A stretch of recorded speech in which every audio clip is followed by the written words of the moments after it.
And good afternoon, Titan Esports Nation. On this beautiful Wednesday night, I am your play-by-play caster, Malco, joined tonight by Freedom Potatoes, and we're bringing you an absolute awesome series of Syndicate Outlaws versus Team Solo Invade. Freedom Potatoes, how are you doing tonight?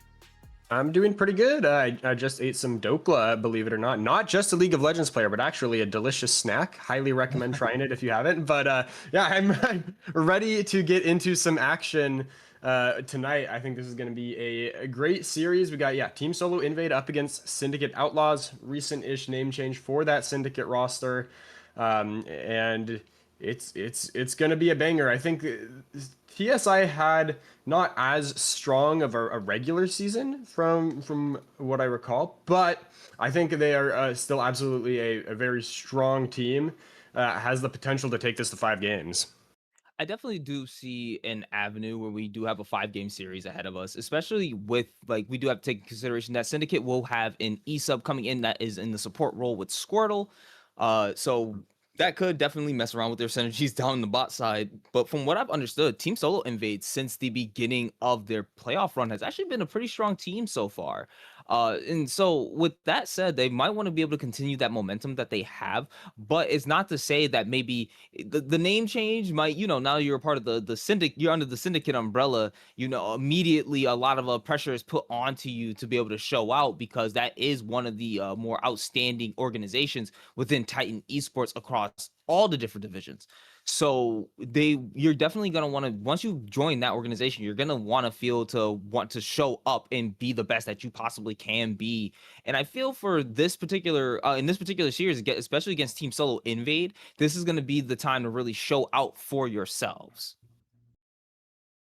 Yeah, so going into this game, do you have any predictions on which team is going to run away with it? I know I was reading that little content piece from Manveer earlier. He's got a prediction in favor of TSI 3-1, which was before we knew about the ESUB situation. Now, based on the player ratings and such, I actually thought we would be seeing a little bit of the favor go the way of Syndicate Outlaws. But yeah, where do you fall on that decision? I've been more on the team solo invade 3-1 round after kind of reading on the kind of reading up the makeup and then kind of seeing a general one the mid lane matchup. I'm really curious to see how that's going to go. I think that's actually going to be probably where we're going to want to watch the most. If anything, Dongle Looker being somebody who I've casted consistently and have seen be a very consistent effort on most teams that he's been on, and just being that strong point that a lot of junglers can just go around. I think that's going to be something that Syndicate is going to need to really target a lot of, and really Soccer is going to be on. We need to bring him back duty, and then hopefully also try to bolster their bot lane, because again we're gonna have someone coming in who might not really like synergize very well with their ADC, not really understand how they play together with them. So Raijin and Squirtle are gonna have to really work together to go up against Dolan and Tommy Buckets. We're gonna just have that what we like to call the synergy buff. So I'm kind of more in the team solo invade right now, but like I said, I still see an avenue where this does go to 5 games, and both of these teams are going to want to show out for their different reasons. Yeah, from what I understand, TSI's bot lane has been a big strong point of their roster throughout the whole season. So adding the substitute support on top of that is opening the potential for a real gap down there. But the top side for Syndicate, I think, is also has the potential to blow open the game, start making plays around the map, and I think if the bot lane can keep things under control, not fall too far behind, they're still going to be potent in the late game. And I mean, sometimes you have a sub come in and just tear it up in a way that no one could have predicted. It can be a little you can use that to your advantage in its own weird way. I think it's very interesting. I've consistently casted games where the sub will come in and be the factor of why teams end up winning and starting off their seasons. Like maybe the first 2 weeks they have a sub, and then that team starts off 2-0 because they just have that sub just happens to turn it up, And so it makes the teams definitely feel a lot better, knowing that they feel that if a sub is coming in, they're at least trying their best. They're definitely going out there to play to their absolute best ability and to show that that they're at least a fit on the team in this situation, so they can always, because you never know, maybe you'll need a sub again, and you would like to know that you have someone consistent that you can sub for, and that's why like sometimes it's always nice to see if a sub can really show out here. So I think Syndicate is hoping for that. So now let's see what we're gonna do once we get right into this draft. I'm actually very curious to see what both of these teams are going to end up picking up. My biggest fear is like heavy scaling. I feel that in general, just being like super aggressive, like having some super aggressive early game has allowed certain teams, at least in more of this season lately, to be able to really just run away with games and lead to more wins than not. Where scaling it doesn't feel as good anymore. At least to me, it doesn't feel as good to play into a scaling composition, to play a scaling composition, especially if you're playing into a hyper aggressive composition and then you just fall so far behind. Oh, Yeah, excuse me. I think scaling, people often kind of misconstrue scaling, because I think you need a composition that works together in terms of scaling, in addition to individual champions that scale well. Sometimes you have multiple champions that scale well, but if you're building a team like where it's like Senna at bot lane, and you've got Veigar mid lane, and you've got like Nasus jungle or something, you might be stuck waiting for the stacks to come around for a while, and in the meantime you're down 5,000 gold and the game's over and you never get to that power fantasy. So you do have to be careful about over indexing into the scaling. I think having a scaling champion as a late game insurance policy is often important, because if a game is pretty even, you don't want to just be outclassed in those late game team fights. But on to the draft, we've got Mordekaiser as the B1 pick for TSI, and it's immediately countered with Olaf. Very interesting start to the draft here, unless we've got the thing going on where it's the final draft order instead of the original. Okay, there we go. It's Seraphine B1, and the Ashe is the response to deny the Seraphine Ashe combo, and some Wukong for some additional engage. Really reliable jungler. Pretty standard stuff so far from both teams. I really do like what Syndicate's doing right here because and there goes some of the scaling I was afraid of. TSI going with the Senna here. So that's gonna be a fun bot lane to watch. Even though it's a classic bot lane, but I'm curious if it's gonna be Senna support. Oh, and then we have the Victor. Okay, so yeah, TSI is like, yeah, we're gonna have to play into that. I was already liking what Syndicate was building up though, because their composition already allows for some really good engage. Oh, and some long range artillery with the Xerath being picked up here by Syndicate Outlaw. I like, okay, so I think I'm already more on the side of Syndicate's composition here just by the way that it kind of works. Because with the Ash arrow plus like the Xerath ulti coming over, like there's a lot that they have in this. That's a long range engage and a 4-second stun potentially at max range. So they getting caught out by that, even getting caught out by at point blank range and being stunned up is going to be terrible once Wukong just dives in and gets the Cyclone. So I think this is going to be, I think Syndicate Outlaw has a really good start to their composition, but still TSI actually, as long as they play it pretty safe, these lanes could do very, very well too. Yeah, TSI's bot lane is pretty safe. They've got a lot of wave clear, and they do have a lot of scaling. I want to see them pick up some melee champions for that top jungle that can really take advantage of the amount of healing they have, because Victor is also kind of a front to back champion, and I think a lot of times you would traditionally see something like a Xin Zhao would pair really well with that bot lane that they've got.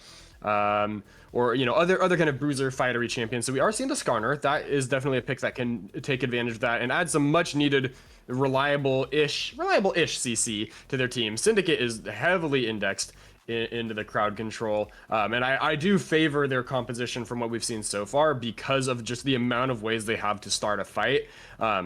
I think unless TSI can find some early advantages just through better hands, Syndicate should be able to kind of take over the objective fights. And yeah, we see that Olaf lock-in is going to be huge this game. There's not a lot of reliable damage on the side of TSI, so that Olaf should be able to run rampant and just shrug off most of that CC, again, unless he gets behind early.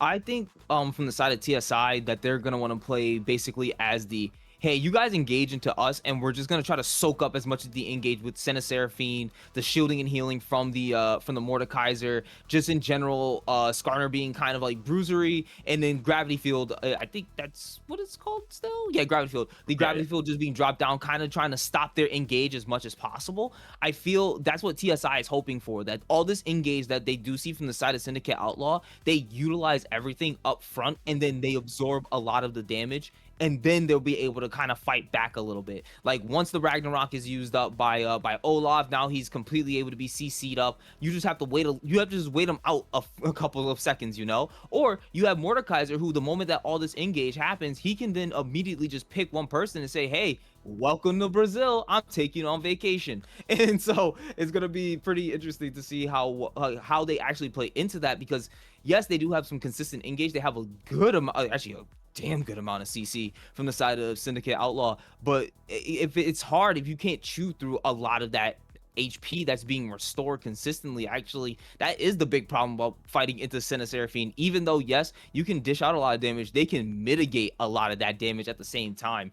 So this is going to be interesting to see how they end up playing this. In the top side, we're going to be expecting brawling probably for the majority of the top lane. If anything, Olaf, the moment he hits one of those, oh, and then we're getting noticed. All right, so it looks like we're getting notification that top DC'd, so we're gonna be waiting for a little bit there. So that's unfortunate, but at least we get to talk about a little bit more about these compositions between these two teams, because I like I said, I really do like Syndicate Outlaw just from how I'm always the person who's the propensity of, hey, let's just go simple composition.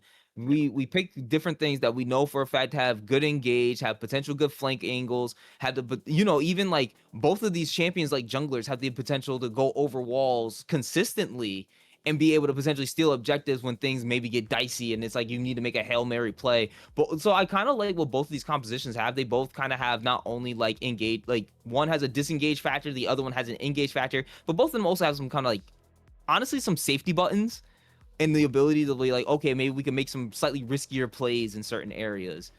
So I'm gonna be looking a lot at TSI's composition throughout the game, but I'm gonna be just seeing how well Syndicate is gonna be able to execute on a lot of the fact that they have also a lot of, I want to say they have way more early game agency than TSI would.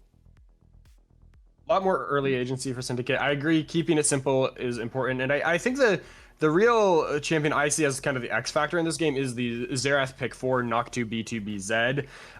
He's got a good matchup for himself in the mid lane, where he can play outrange on the Victor. And even though it's mostly a dive composition that Syndicate has drafted, Xerath can easily follow that up with the immense range he has on all of his abilities, especially that ultimate. If someone's getting Ash ulted or Nautilus hooked, he can just drop down that barrage on them and really rock their world. And so I think it's going to be hard for TSI to get on top of the Xerath. They do have a lot of healing and shielding in their kits that can help mitigate that poke. So you know, if the Xerath isn't particularly fed, that damage is maybe going to be just a paper cut. But if he can get if he can get some gold under his belt, I think that champion can really take over the game, because I don't think it's going to be easy for Mord and Skarner to get on top of him, unless maybe Mord goes for the rocket belt. That will give him a little bit more target access, can definitely catch you off guard. Happened to me yesterday. I was playing a mage, Mordekaiser rocket belted me, I was dead, and that felt bad. But if Xerath acknowledges the threat that exists, I think even if Storm has that in his kit, it's really going to be around, like, summoner spell timers, maybe finding that extended range Seraphine ult or some creative flanking from Skarner to deal with the Xerath in the mid lane there. And that's, otherwise I think he's going to kind of run this game as it goes on. Yeah, this is gonna be. I'm excited once we can actually get into game, because this is one of those ones where I'm expecting. Again, I honestly expect to see soccer all over the place. That's kind of where I'm looking, is just trying to beat up the Skarner on the jungle, trying to enable your lanes, because again, I think honestly in the bot lane, Raijin and Squirtle are probably gonna have a much more consistent push down there, so they're not gonna be able to make a whole lot happen down the bot side. So I think, oh, and we got news that the top laner has reconnected, so we should be getting into game soon enough. Soon enough, soon enough. We'll wait, Yeah. guys. Um, shit, the hamster wheel for the PC. I also realized, I think we misspoke earlier. I think Squirtle is not an E sub. He is a rostered sub for Syndicate Outlaws.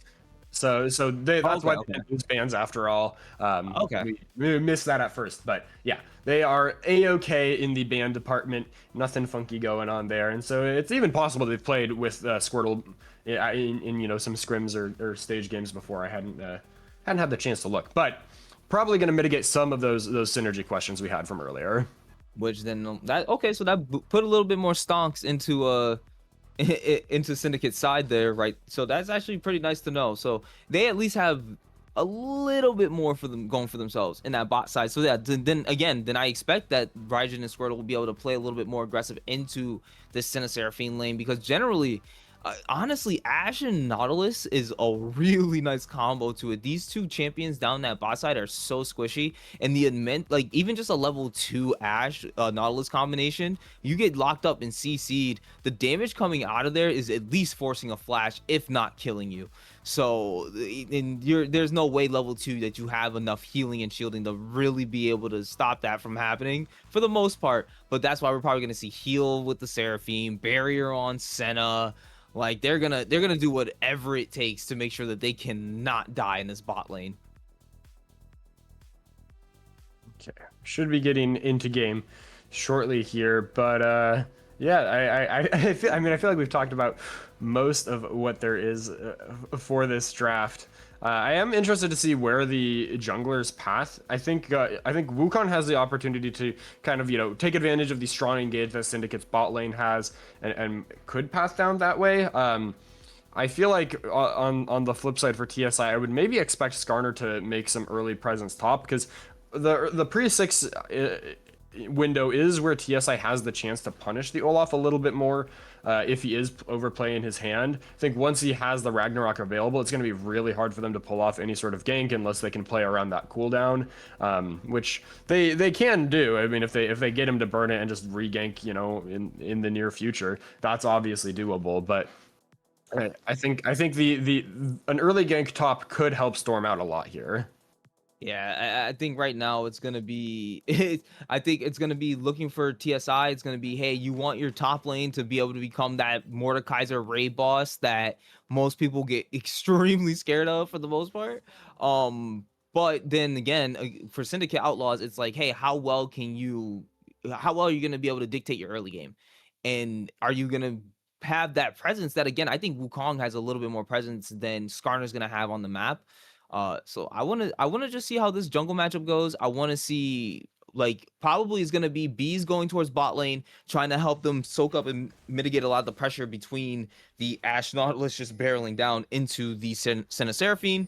And then for the other side is going to be Soccer wanting to go up to that top side, stopping that Mordekaiser from becoming a raid boss, from being able to fight into Olaf. And then hopefully from that moment is going to be both the top and jungle that are currently fed.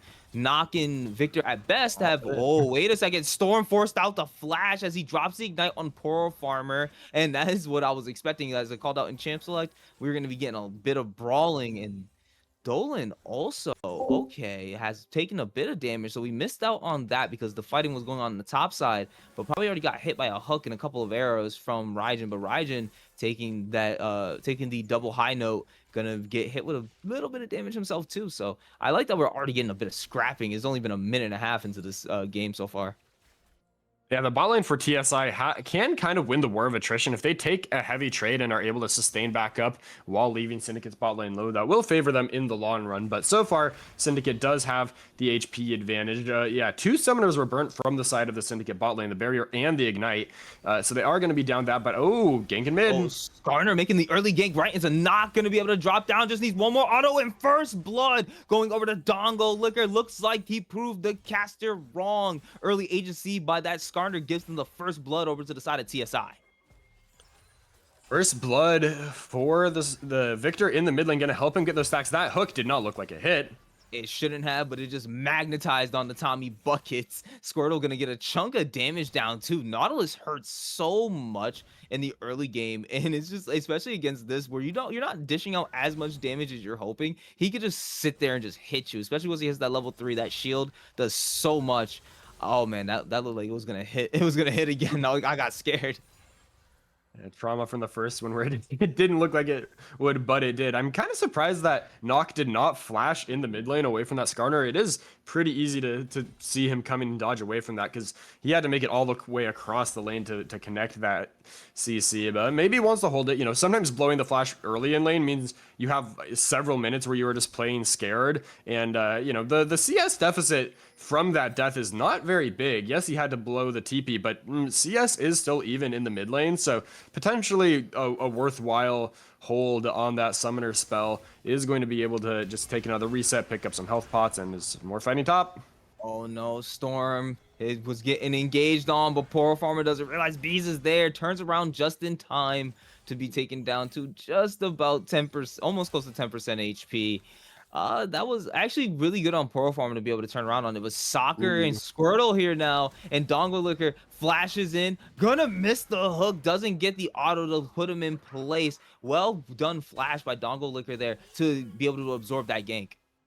I think Squirtle canceled his auto with the Q there. The passive auto is a little faster than your usual auto attack as Nautilus, but yeah, I think just a slight error on the timing means that the root doesn't land and Dongo Liquor is able to dodge away from the hook. But there might be a regank now.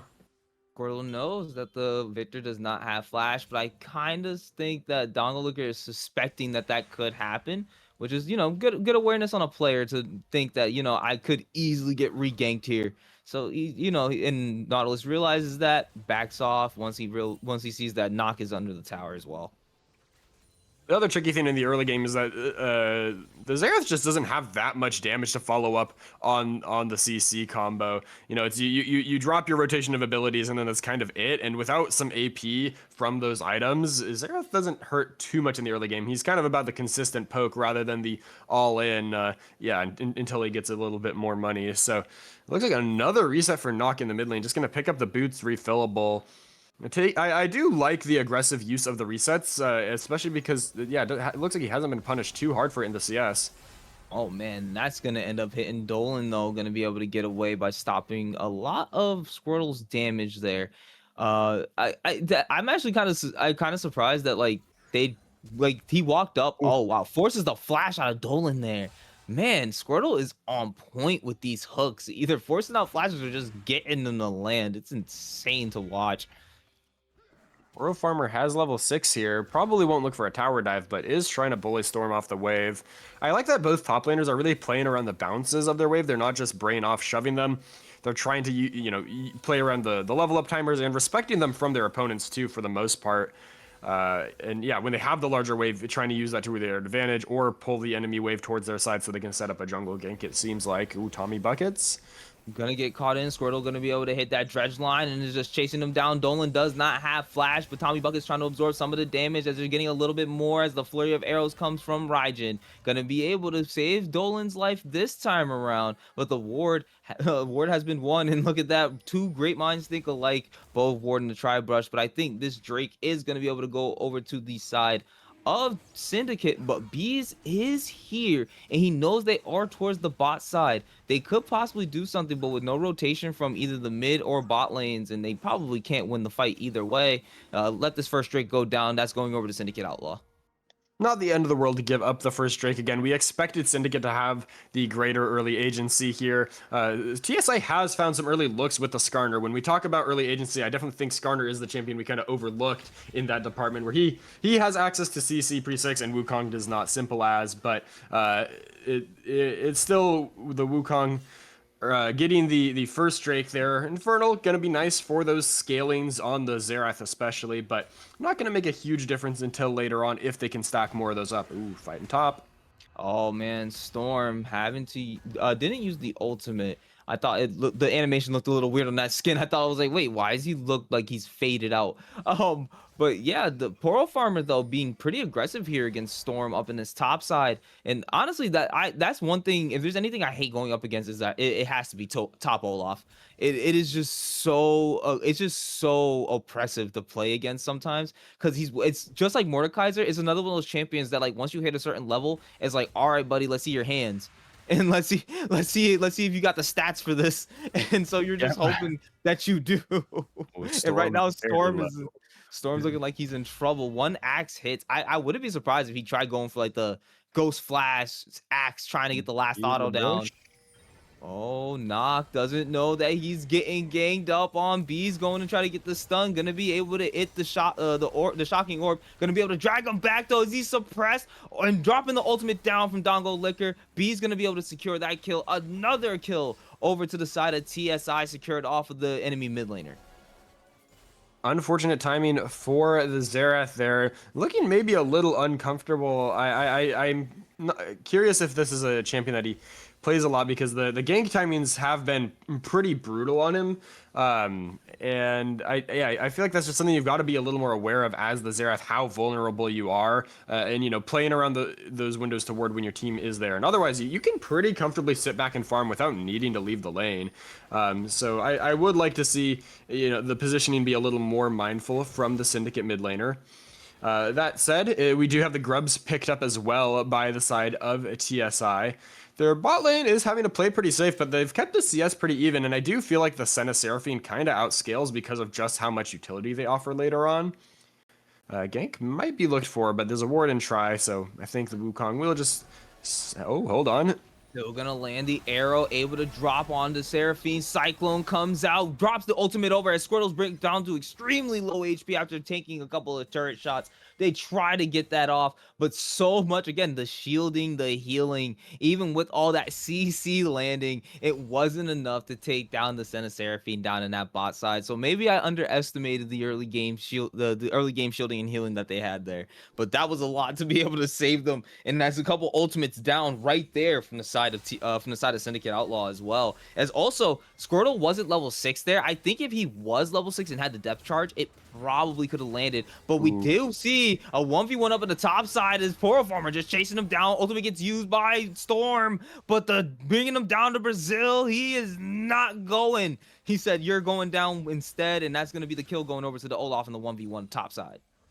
This matchup is just only going to get worse for the Mordekaiser from here. The Olaf, this is just one of those drafts where Olaf is kind of a Thanos pick. So much of TSI's composition is reliant on CC that Olaf can just shrug off. If you're not locked down, you're not going to take a lot of damage. And yeah, if Poro Farmer continues to extend this lead, I think he's going to be able to carry the game for Syndicate potentially. But TSI overall is in the lead, and it's going to be a while till the Olaf is really able to join up and team fight with the team. So I want to see them extend their leads in the mid and maybe even in the bot lane if they can make a play happen down there. We do have Dragon coming up in a minute. And we'll see if Syndicate's bot lane feels confident enough in bullying off the TSI bot lane, or if TSI can take the upper hand. They do have some vision there, and B might look for a play down here. Squirtle, though, gonna probably get spotted out by Bees and not taken up as he tries to get the dredge line, but ends up hooking the wall instead. Bees is hanging around here, though. Now, I'm glad that Bees is here, because it only... Oh, wait a second, though. Poor Farmer looking for the fight with the Mordekaiser and is just chopping him down as he chases him out, throws another axe, brings him down to just under half HP. And the Mordekaiser is actually going to back here, and without that TP, this is just not looking fun. And we're just watching the level deficit start to grow more and more between the EXP levels deficit start to grow more and more between Poro Farmer and Storm, as Poro Farmer right now level 10 is probably should have that quest done very soon, and will also probably hit the level 11 mark before Storm can hit that one. But Bees does find knock there as Soccer goes over the wall. They do manage to secure themselves the Scuttle Crab, so they get that little bit of extra vision in case they want to start this Drake. Dolan going ahead and utilizing the Black Mist to make sure that he can't be targeted by the auto attack, even if he gets too close. So that should be able to hopefully keep him safe. Or can't be targeted by any auto attacks in general once that shroud is up. I honestly hate that thing so much, because there's so many times where it's just like screwed me over, where like out of nowhere Senna presses E and I'm like, oh wait, I can't do anything anymore. But Dredge Line gonna land on the Tommy buckets as the depth charge gets used, brought down to about half HP, and that's gonna be the arcane barrage over the wall. Not gonna be able to take that kill. Cyclone up as Dolan uses the barrier trying to get away. Second charge of Cyclone. Soccer gonna be able to secure that kill, but Raijin left all alone in the back line. Gonna be a return kill as Bees is able to take that one now. 3v2 of Dongo Licker and Bees chasing him down as Squirtle's taken down to just under a third HP and a little bit more. Dongo Licker takes him down, and that's gonna be a 2-for-2 between the two teams, but it's still TSI in the lead. TSI hanging on to the lead, and they are going to start up this Drake as well. It looked good at the start with that Arcane Barrage coming down, but in the extended play, it is a TSI fighting back to get 2 kills in their pocket. Oh, Wukong has a steal angle here potentially. Yeah, he's looking to go in, jumps on as Dongo Licker, though, is going to be fighting and looking for Knock, getting a little bit more damage. Skarner does secure the Drake, but Knock gonna go back into the explosive part of the laser, ends up getting taken out in the 1v1 there, as Poro Farmer, though, is looking for the 2v1 and is almost able to find it, as Ash is going to be able to secure their first kill of the game, taking down Tommy Buckets, and another kill going over to the Olaf. This is a shutdown 2-0-1 for Poro Farmer up in the top side. 1-1 the Drake score, and Syndicate has equalized the gold as well across the map. Now there is going to be some platings taken by Storm up there, but that roam from Poro Farmer going to be really appreciated by the rest of Syndicate. I think they need the gold more than they need Drakes right now. As the game goes on, they're going to want to stack those, but yeah, just getting gold into those pockets and hitting those spikes is going to be key for them, because right now TSI does have a lot more completed items. As the backs come through, Syndicate should be able to complete some of those themselves. Oh, ult out! And Crystal Arrow gonna land as the Dredge Line hooks on, and they're just trying to hold them down. The healing, is it gonna be enough this time? Might not be, as Dolan gets the ultimate out, and Tommy Buckets returns the kill. A turret shot plus the double high note gonna be able to take out the Ash and give the kill over to the Seraphine, while Dolan gets away with his life.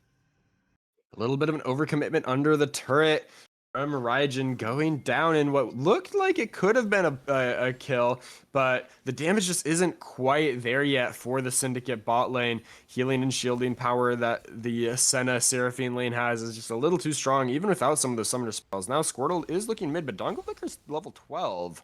Yeah, and I think he's kind of suspecting that Squirtle's going to be there. Does get predicted on the movement, though. Does end up getting Arcane Barrage gonna come out, dodging all the shots with a fancy feat, and that's a failed gank for the side of Syndicate. But it doesn't matter when your Olaf is on a killing spree up in the top side and is handling the 2v1 with ease, but not for much longer. B's gonna take him down and get the shutdown on him, and showing that the Skarner, the Crab, can fight with the Viking and secure that kill up in the top side. And right now, finally, the first decent lead of the game as we see Syndicate sitting at 1.3k up. Or not Syndicate, wow, TSI. Sorry about that, everybody.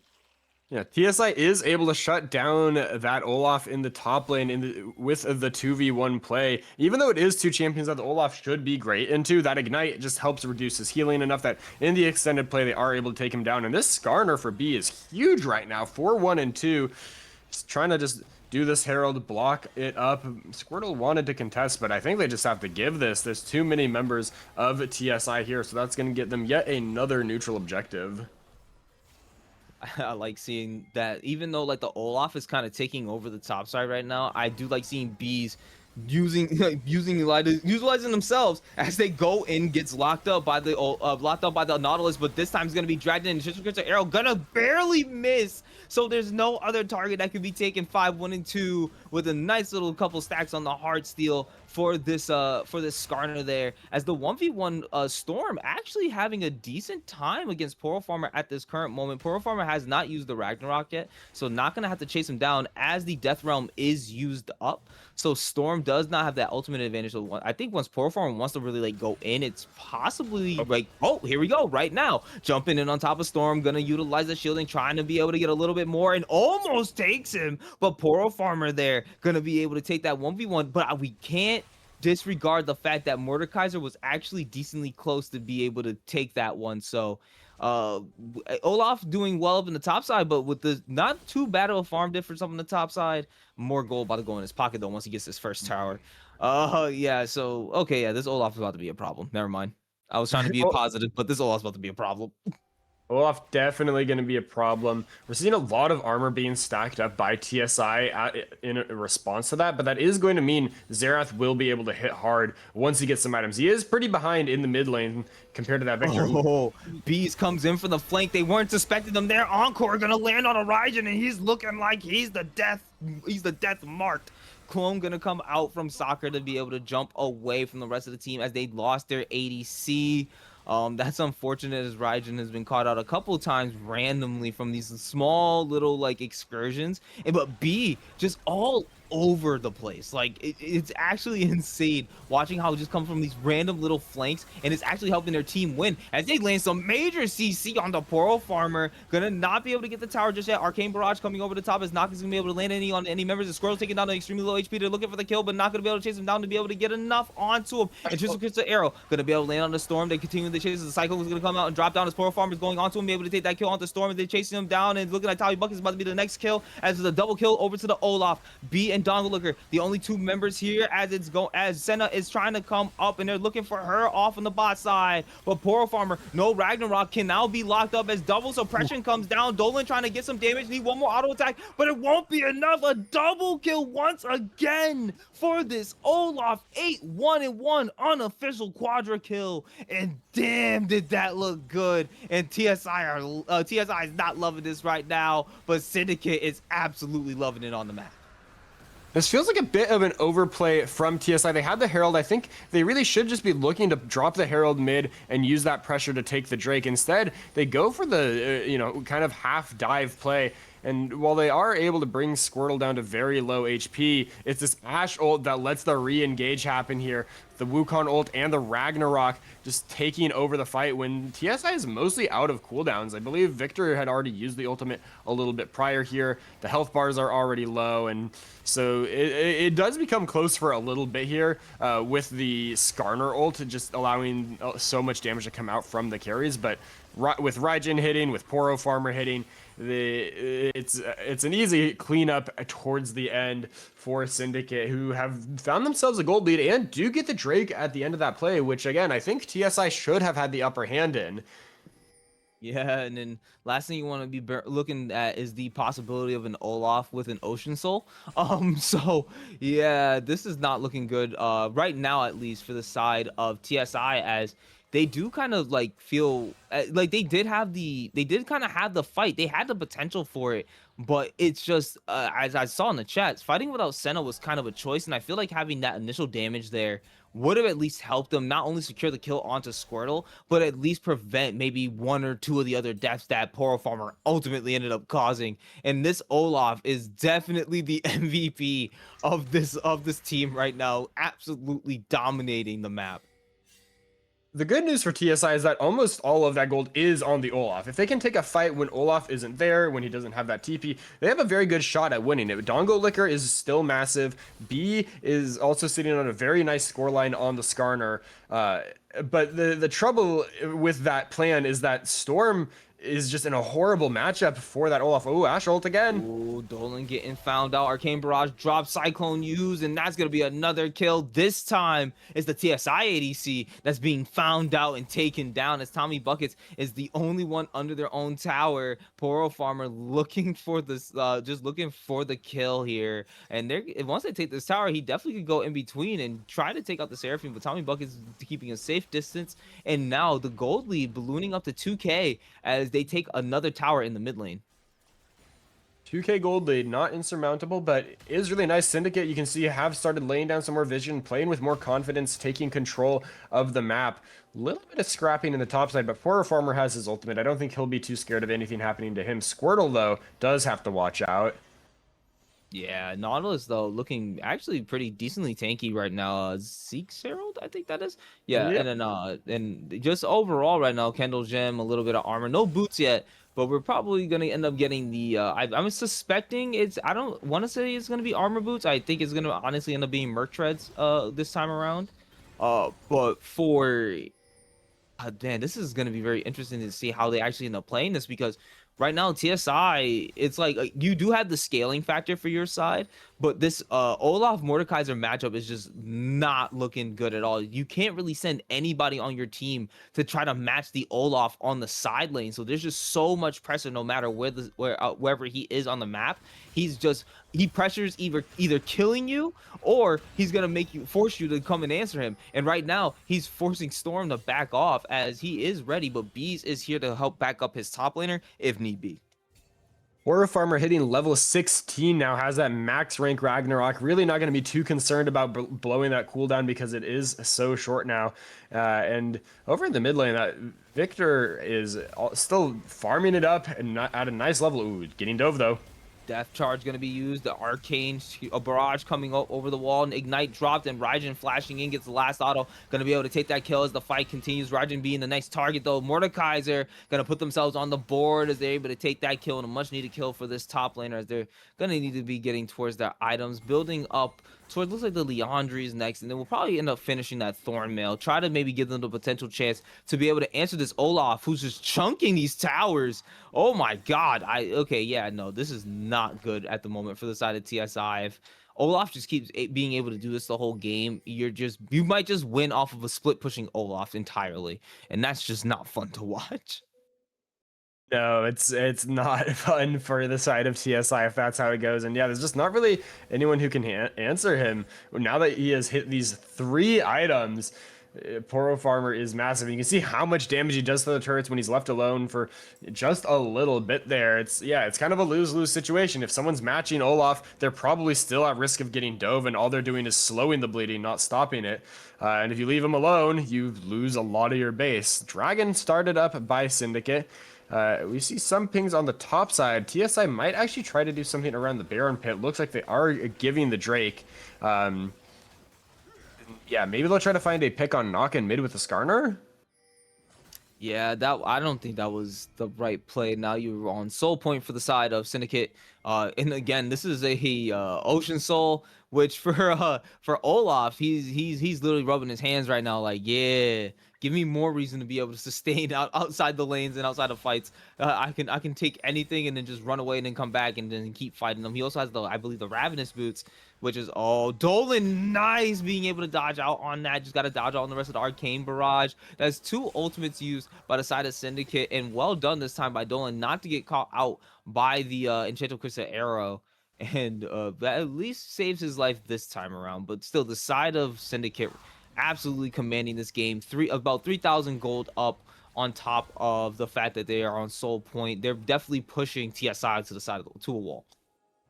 Syndicate has just been playing around that simplicity of their comp so well. There's some very clear ways to win fights. If you hit Assault on someone, you Zerothar them. If you hit Nautilus Hook on them, you Zerothar them.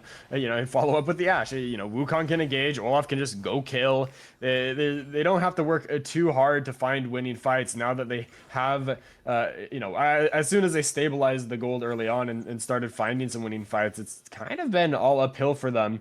It's still far from over in this game. I think TSI has a lot of ways they can turn things around, especially if they play around Dongo Liquor, who is close to his third item in the mid lane there, but it's just so hard because they don't have the easiest ways to force fights. Anyone who goes in, specifically B, is at risk of death. Still not that tanky on 2 items when there is so much follow-up to be had. Oh, Tommy Bucket's getting hit by the dredge line and with their arrow. They just use every ultimate for the little Seraphine there. And that's gonna be the death of the support and looking like the security of the Baron for the side of Syndicate. As Dongle is not there, they're not gonna be able to really fight this. There is no ultimates except for the Ragnarok and the depth charge right there. As the dredge line's gonna land on the Storm. Squirtle now looking like the target as they're turning around and trying to turn to take this fight. As Poro Farmer goes over the wall, flashes in, Ragnaroks and goes in. Squirtle gonna be able to take down Storm as the ultimate comes out from the center, but it's not gonna be enough as Dolan gets taken out as well by Soccer, forcing the side of TSI out. And now the Baron is looking like free eats for the side of Syndicate Outlaw. Flash Ghost Ragnarok over the wall, and Poro Farmer is farming TSI, doing massive damage there. Doesn't actually pick up any of the kills, but I think that's good for Syndicate to share the gold around. They are going to be able to get this Baron, and I'd like to see them use this to just, continue knocking down those turrets. There is a lot of defensive wave clear on the side of TSI that the Baron is really going to help deal with. But yeah, again, the simplicity of the Syndicate comp continues to work in their favor. Dongo Liquor also TP'd to the play, could have potentially just sacrificed the Baron and continued getting gold into his own pockets to help fight back, but nevertheless is the only member for TSI who is individually up in gold despite the overall deficit. So he is the one I have my eyes on to make something happen this game. It's just Victor isn't the most proactive of champions. He needs people to come into you, and the way Syndicate's comp operates, they can fish for a hook or an arrow, and if it misses, they can just back off and try again. Yeah, and now with the gold lead ballooning up to 5K at the moment, it's feeling a little bit harder to fight into right now for the side of TSI. As we did mention, like, a lot of the stuff they wanted was for them to engage into them. I don't think that they were suspecting that this Olaf, though, would end up becoming such a factor in all of this fighting. As the Ashol's going to land on the Tommy Buckets, Arcane Barrage going to come down. Encore lands onto Squirtle, but it's not going to be enough to be able to get a little bit more. As Dolan, though, going to be able to secure that kill. Cyclone going to drop onto him as the mid tier 2. Going to drop Soccer, continuing the chase onto the Senna. Bees, though, looking at Raijin for the next target as Storm comes over the wall and is trying to take the Ashen, drags them in and takes them down. Storm now going to be able to get another kill onto them as Naka is going to be able to take down Bees, and Storm's just caught in the middle of 3 different members from the side of Syndicate, but it's looking like TSI is going into the double kill going on to Dolan, but that's going to be another chuck down going to the Mordekaiser as he gets chunked down, and Poro Farmer just says, I don't care, and I take your life, and that's him dominating. It took a while to happen because of some of the early deaths, but that Xerath for knock to B2BZ is looking beautiful now, as he's gotten just so much damage out in that last fight with the ultimate, with the consistent Qs and Ws. I think he really helped carry that team fight for the side of Syndicate. Poro Farmer showing up at the end to help clean things up as well, but the gold is still only a 5,000 lead. I think you would want to get a lot more than that out of your Baron power play, which is coming to an end here, but the Drake has spawned, and Syndicate is in a good position to contest. They just don't have their jungler, and I think Storm has that top lane TP available as well, so they've got to hold off the side of TSI for a little bit longer until that Wukong can get there and help out with the fight. I think if anything, I still think overall, though, they do still have the advantage, even if they get engaged upon, but not if Knock gets knocked out right here. Shocking Orb going to land on the bees as they get a little bit more damage. Soccer put in the middle of them, and Tristan the arrow going to go wide as it's dodged by a flash. Flash, depth charge, not going to get used onto the right target. The Squirrel's going to be able to take out Tommy Buckets, but a double suppression. This is the fight that they were looking for. Soccer's nearly taken down. Poor Farmer now. Here comes the carry, but it's now a 4v1 as the Olaf is chasing him down, but he's getting chunked out. Big shutdown onto the Victor, and that is the fight that they were looking for right there to prevent the Soul from going over to the side of Syndicate. That is the Drake for TSI, a 4-for-1 fight in their favor. Syndicate just fighting without their Olaf, who was splitting on bot. Probably wanted the call to be to, you know, just give space and give him time to do his thing, but they get engaged on, and it's a winning fight for TSI. The Victor is doing a lot of damage. He's level 17 here, but you can see the Xerath also doing so much damage in that mid lane.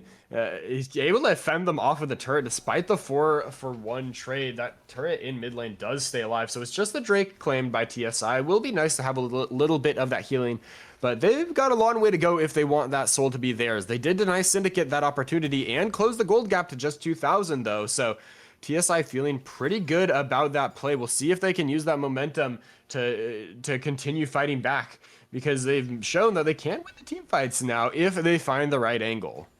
It's one of those times where they were able to actually engage that they were looking for. Dolan got to dodge out on these arcane barrages though, and just the arrow going to land onto him, but not going to be able to secure the kill. Xerath on a rampage, so much damage. The moment that you don't even need to lock him down at this point anymore. Xerath just launches it if they see somebody within range.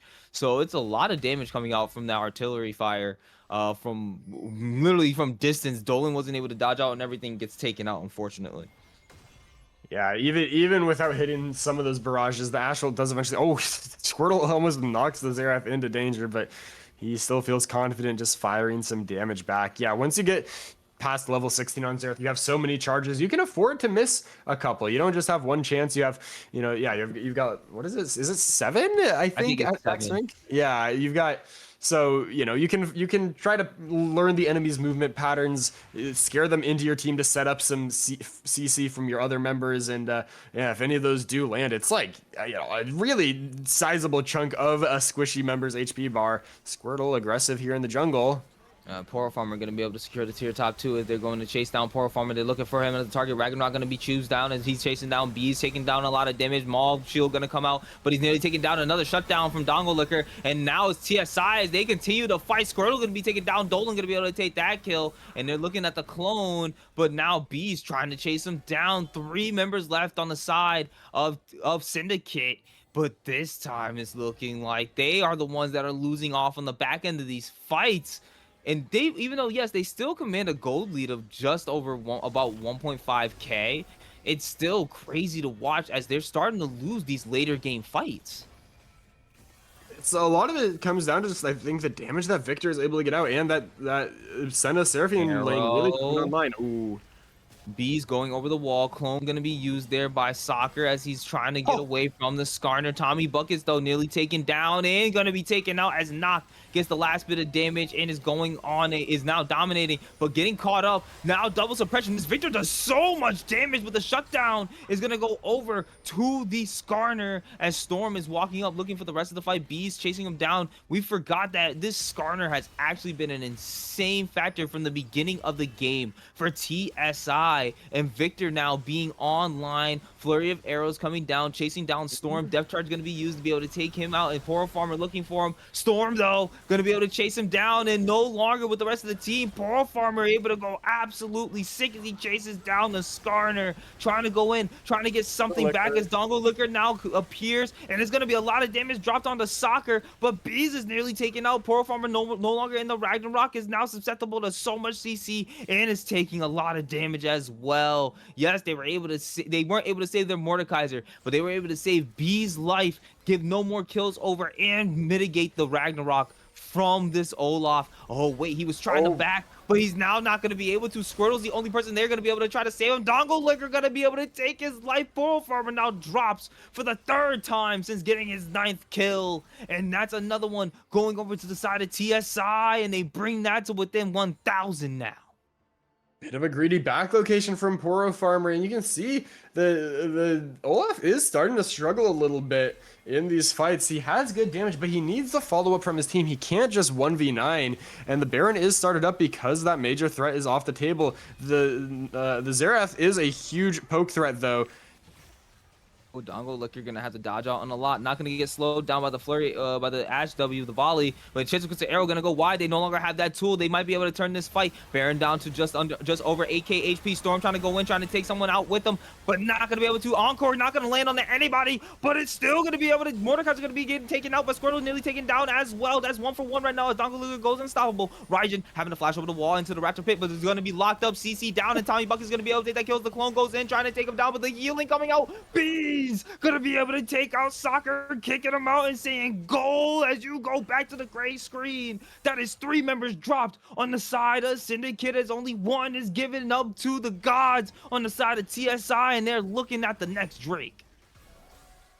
A little bit of a positional mistake, I think, from the Xerath that kind of starts off that play. He's finding good damage with the ult, but in many cases he's doing it in a risky position that kind of forces the team to cover him.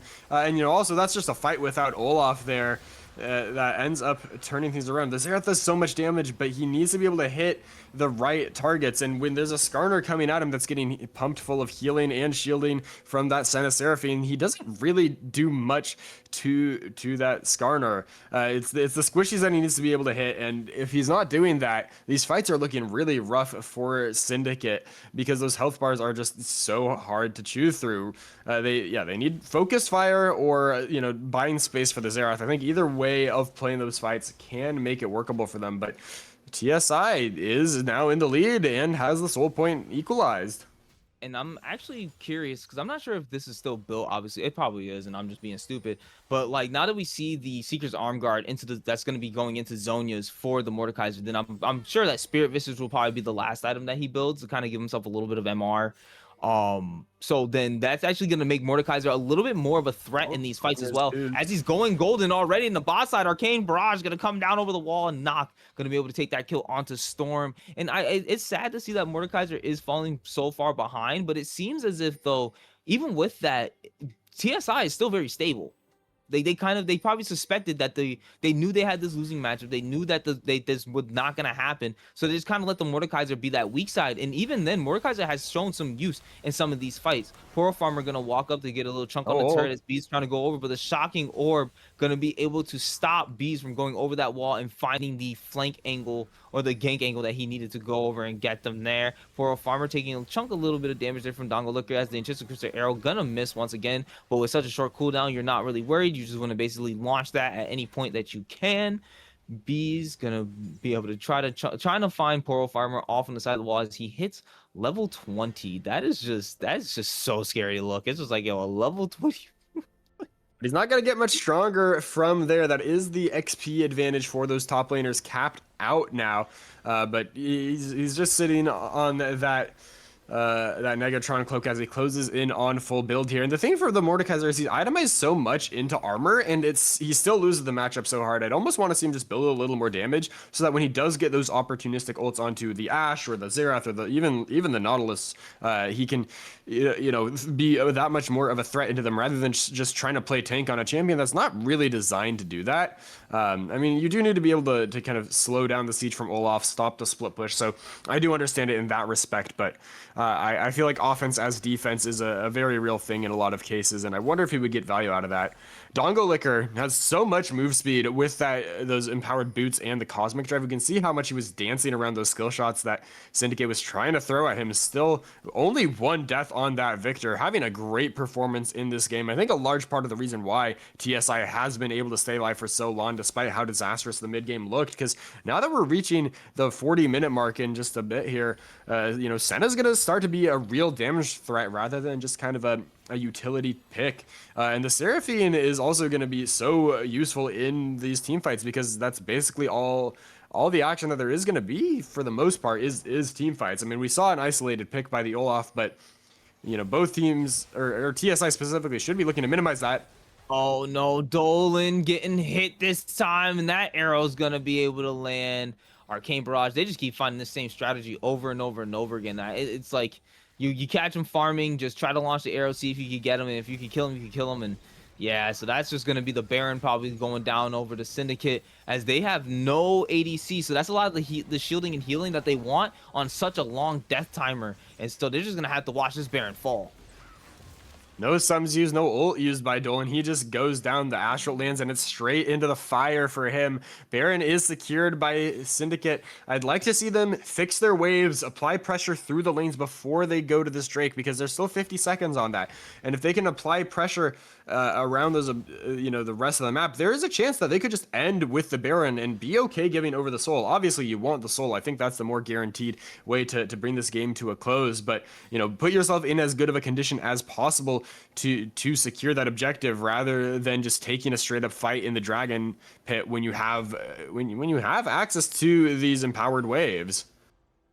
And now Dolan being back up, they will be able to have the full 5v5 fight, but that's going to be the Dredgeline landing on the Tommy Buckets, but going to be able to back off as Storm is going to be the first target found as the Ragnarok's being used to be able to chase down Dongo Licker. Once Victor's taken out, that's all the damage gone, and that is the fight that they were looking for. Poro Farmer, though, caught in the middle. Encore going to drop on the 3 different members, but it's just going to be the Seraphine all alone, and Soccer is able to take them out, and Bees is trying to get the Olaf, and they're able to do so, but Senna dropping means Bees is all alone, and yes, you got the Olaf, but at what cost? Running for your life is gonna be this Skarner trying to get away. Soccer chasing him down as the Wukong is looking for him, trying to get some damage, but Beast actually decently takey. Gonna be able to mitigate a lot and is actually starting to win this fight back. Hold on, Soccer, you might have bit off more than you can chew. Beast healing up as the turret, though. He just needs to fight him out. He doesn't need any more. He doesn't need to kill him. He just needs to distract him as the Nexus turret's gonna drop. And this is looking like the Nexus Syndicate getting game 1 in this series and doing it in a very decent fashion. Was back and forth from the early game to the mid game and all the way into the late game. Both teams making each other sweat, as it is going to be a Syndicate victory in the end. But man, what a back and forth game that was. It's I feel like Poro Farmer and eventually Knock really coming alive in the end helped bring Syndicate over the line there. But it was a team effort. The CC provided by the Syndicate bot lane enabled their comp so well. And yeah, the Xerath damage, I mean, he's firing into this team composition that has all this healing and shielding and these big HP bars. So while sometimes it looked like he was kind of just tickling them, that is damage that shows up in the charts at the end of the game. Even if they were able to shrug it off, sometimes there were other times they really could not. And he was able to just pop multiple members, especially in that game-winning team fight. The Arcane Barrage just obliterating the TSI. Yeah, and honestly, it was this is exactly what I was expecting from TSI to they were, oh no, not from TSI, from Syndicate, to be able to play into this. Like, Olaf needed to basically become go off in the top side and become an unstoppable force that they were gonna have to either answer or just let run the game. And then inevitably this constant mid ADC combo of let's just both right here. Oh, we see Senna right there, alter right now. Like, it didn't matter who started it, because either Xerath ult was going to cause the Senna to misstep, and then Ashe arrow was going to hit, or Ashe arrow was going to force the Senna to misstep, and then Xerath ult was going to hit. So they were using it in combination with each other, and it really ended. Oh man, this was actually really funny to watch, because it felt like every time they had it on cooldown, they were like, use it. And that felt so bad because Dolan got caught out by it so many times, and the hooks felt like they were magnetic from the dredge lines from Squirtle felt like they were absolutely just magnetized to whoever they wanted to attack to. I really did like the way Syndicate ended up playing that game, and yeah, they did scare us a little bit, because there were a couple fights where we were like, wait a second, what's going on? TSI, you guys are actually making some real plays. But unfortunately, what ends up happening is going to be Syndicate ultimately taking the win. So with that much said, guys, don't go anywhere. We will be going on with the rest of the series as Syndicate takes game 1, and we will see if Syndicate can continue that streak and potentially bring it all the way, or is TSI going to be bringing it right back and punching back at them now that they see that Olaf is gone? Is that just that one-time champion that's just absolutely dominating and we're about to get 3 more games? Or is it going to be that it's really Syndicate who's really the top team here? So we'll bring it to this break. Don't go anywhere. We'll be right back.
gentlemen, and welcome back to the top 5 plays from Titan. Of course, it's playoffs. Some crews are moving to the semifinals.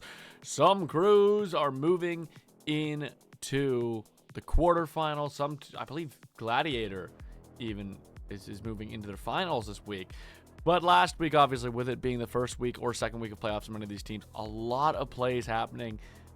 So let's go ahead and see what some of the greatest plays from the Titan playoffs have been.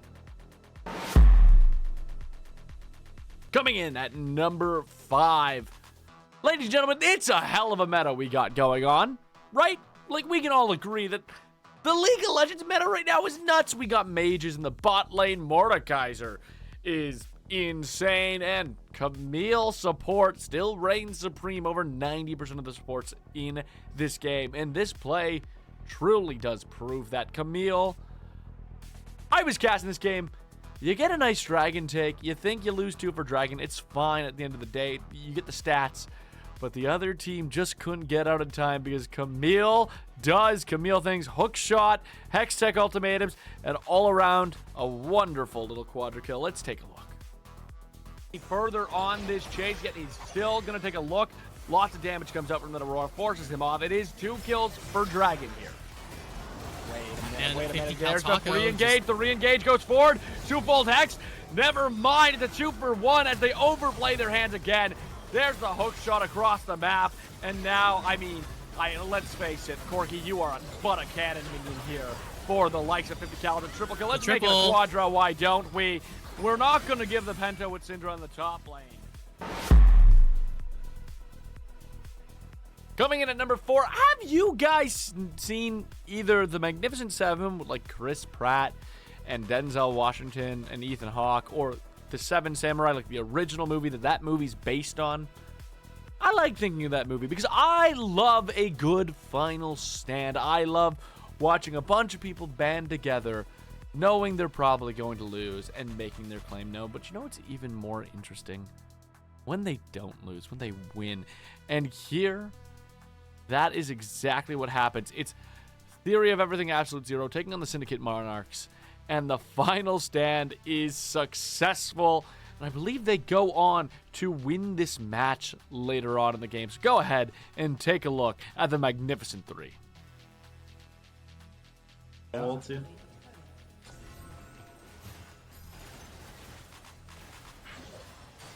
Oh! Nice. Wait, ow. Back, chill. Yeah. Wait, I got. Yeah, can look.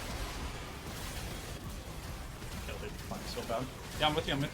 Just care lock. I'm saving Conqueror. Just don't die. Go. Go! Okay, front. You're okay. I have Conqueror here. Yeah, nice. Nice, very nice. Holy. Just kind of hooked the 80 carry. Coming in at number 3, ladies and gentlemen. I mentioned it before, let's mention it again. Mordekaiser doesn't have a losing matchup this patch besides Heimerdinger, according to U.GG and OP.GG, which is crazy. And if you're wondering, should I pick Mordekaiser? I mean, I think the patch just went live today to nerf him. Maybe not.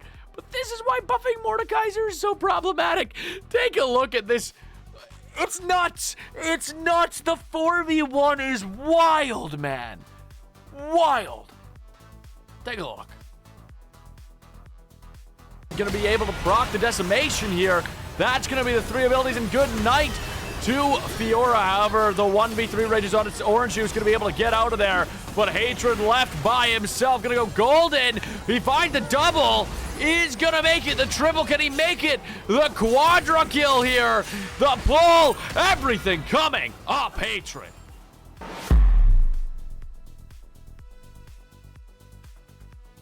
Coming in at number 2, also a game I got to see go down live.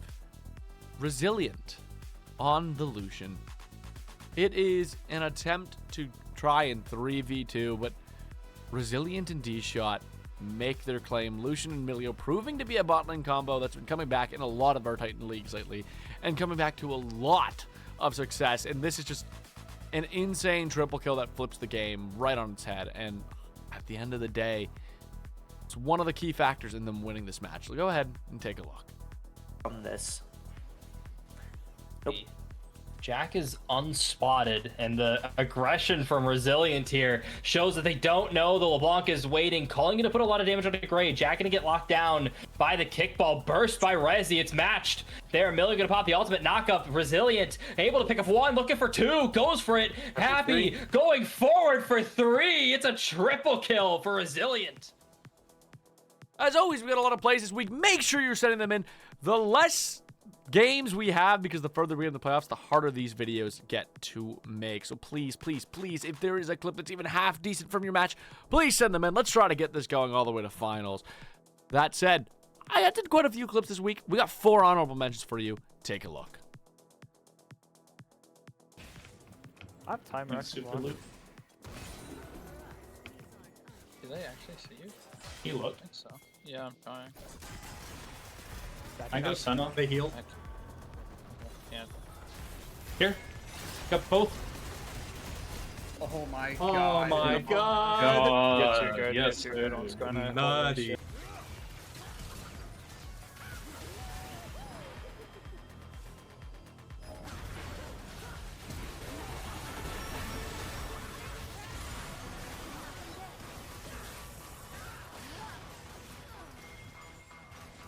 We nearly need to play off this mid wave though.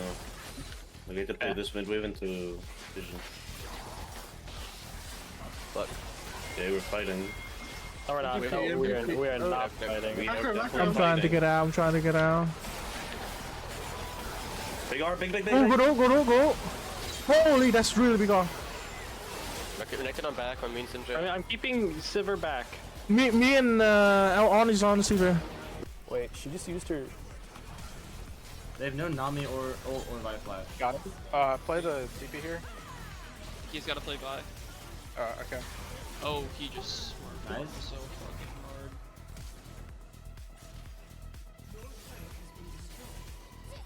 LBR, I'm just gonna wait for it. Wow. Also, you just Astro switched that fight. That's crazy. And ladies and gentlemen, coming in at number 1. This play was sent to me by Amp, who, in the message he sent me, did tell me that he is currently retiring from comp. And I was like, okay, well, surely I need to put this somewhere in the top 5. But I did watch it and thought, damn, wait a minute, this is kind of a fire play to go out on. It's another Lucian play, but it's just really, really well played, to be honest. There's a lot of gliding, there's a lot of just dodging everything and making sure that the ADC does what the ADC needs to do. Of course, his team has a big part in that, but I think, ladies and gentlemen, with Amp retiring from comp, it would be ill-fated not to give him the number 1 spot on this list. So, ladies and gentlemen, go chase your dreams, Amp.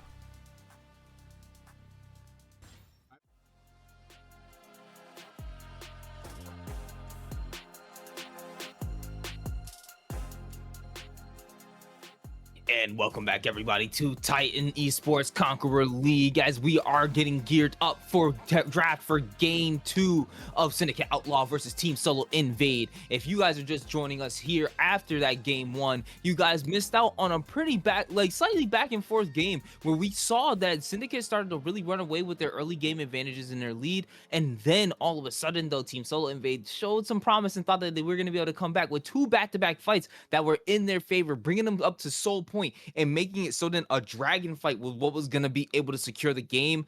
But Syndicate Outlaw, man, brought it right back. They managed to bring themselves back, even though they lost about a 5k gold lead. They ended up bringing it back for themselves, and then off the back of an absolutely insane Olaf, they were able to secure the win for Game 1. So Frida Potatoes, now as we as we start going into Game 2, what are you hoping to see here from TSI, as Syndicate right now is probably feeling pretty good after that Game 1 win?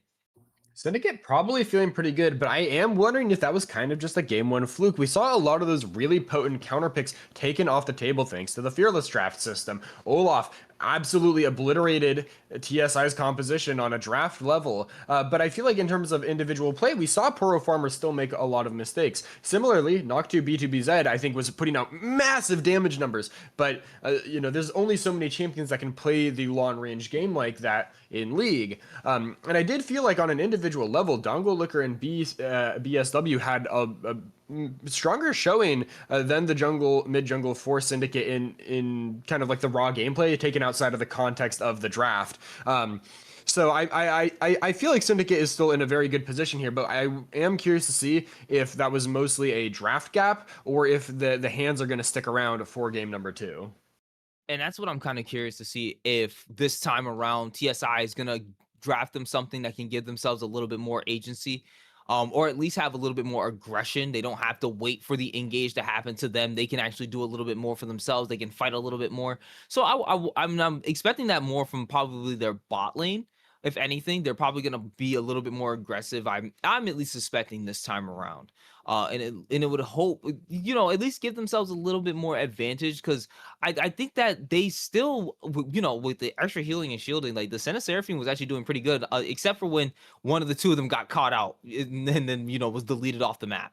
So I think for what this is right here, like a little bit more agency in the bot lane, a little bit more aggression in the bot lane. Dongo Liquor definitely like you said, Dongo Liquor and Beast, if they could keep the same performance from last game, they were actually the shining stars for the side of TSI last game. So that should at least be able to give them some hope that they'll be able to if bot lane tightens up a little bit more, they'll be able to win those games, because they were really winning off the games off of that bottom 4 people, while Mordekaiser was just kind of there to be like, like if you guys are Pokemon fans, you ever seen a Nuzlocke, you kind of bring the one guy into the team where it's like, hey man, if we need to make like a little bit of a sacrifice here, we can. And it felt like Storm was consistently being that person, just being like, you know what, if I lose the fight here, that's perfectly okay. I'm gonna be able to go ahead and win it overall anyway. So if anything, we should be good to go into draft here, and we're gonna be getting into it real soon. Let's just see what we can do.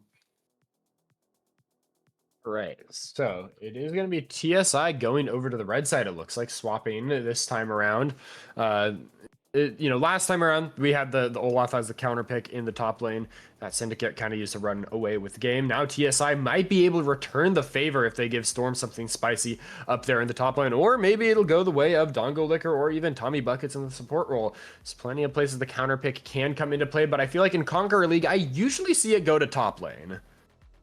I'm kind of suspecting what we could end up seeing here. I don't know like exactly Storm's champion pool specifically for the top side, so I'm kind of curious to see, like, because again, that Mordekaiser, maybe it was just like, it seemed like it was somewhat practiced, but it wasn't like the most practiced thing for him. So I want to see what they can do to make it so then Storm is a little bit more stabilized up in that top side and doesn't feel as if they're as much of that sacrificial lamb for the rest of the bot side of the team to be able to make something happen. So I want TSI to give Storm a little bit more agency this time around.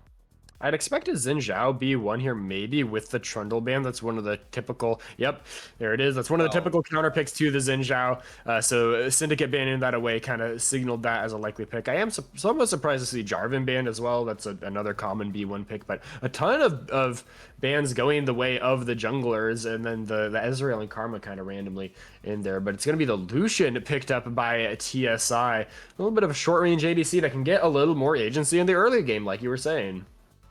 Yep, and then we get the Nami Lucian combination. It's like just like the good old, this is like, I think, second best to Lucian Melio at the current moment. But Lucian Nami has been a consistent bot lane staple that has always been very, you can always go it, and then it allows you to get a little bit more of that aggression that you're hoping to get out of lane, especially since Nami does have some decent sustain early game. But to counter that is going to be the Ziggs coming in for Raijin here, and we're getting a Maokai pick from the for the side of Syndicate. I'm not sure if that is, oh yeah, no, it's not going top side, I wouldn't think. So yeah, that's probably Squirtle on the Maokai there. So Ziggs Maokai, something that can actually help against a lot of that aggression, while TSI here picks up these Hin for themselves, and I believe that's probably going towards the jungle. Was also just buffed this patch in the jungle specifically, so there is a chance that the Maokai does end up going there. He got a little bit more damage for his Q against monsters and in general.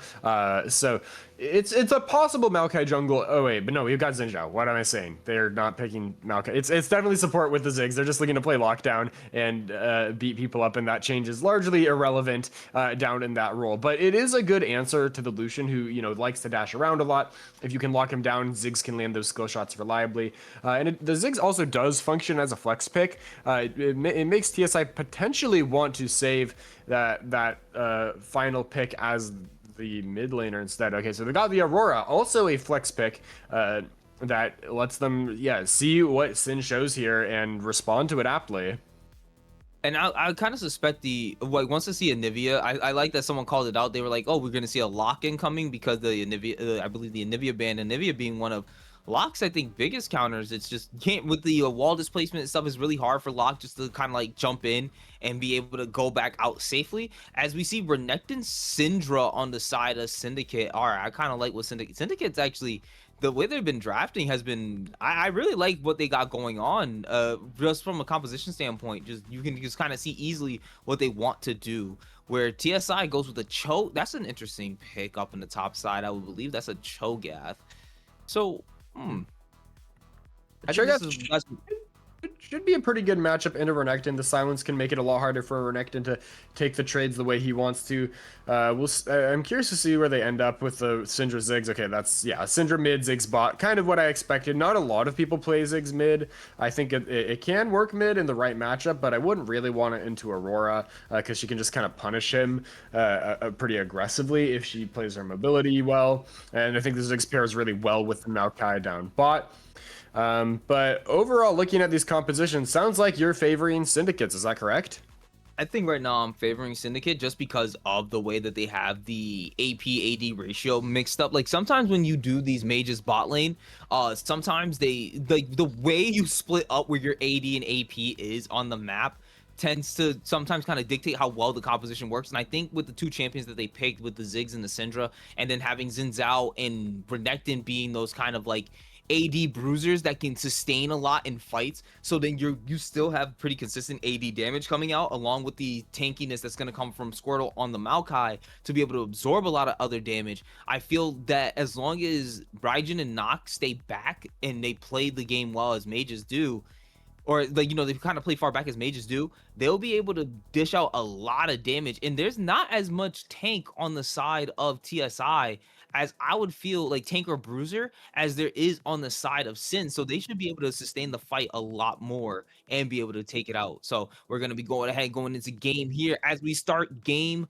2 of Syndicate Outlaw versus Team Solo Invade. We should have the predictions going up very soon in regard to who you guys believe will win this game. Right now, I am liking Syndicate's composition a little bit more. But again, what if the first game was just that one fluke? What if it was just all those counter picks and everything were just taken up?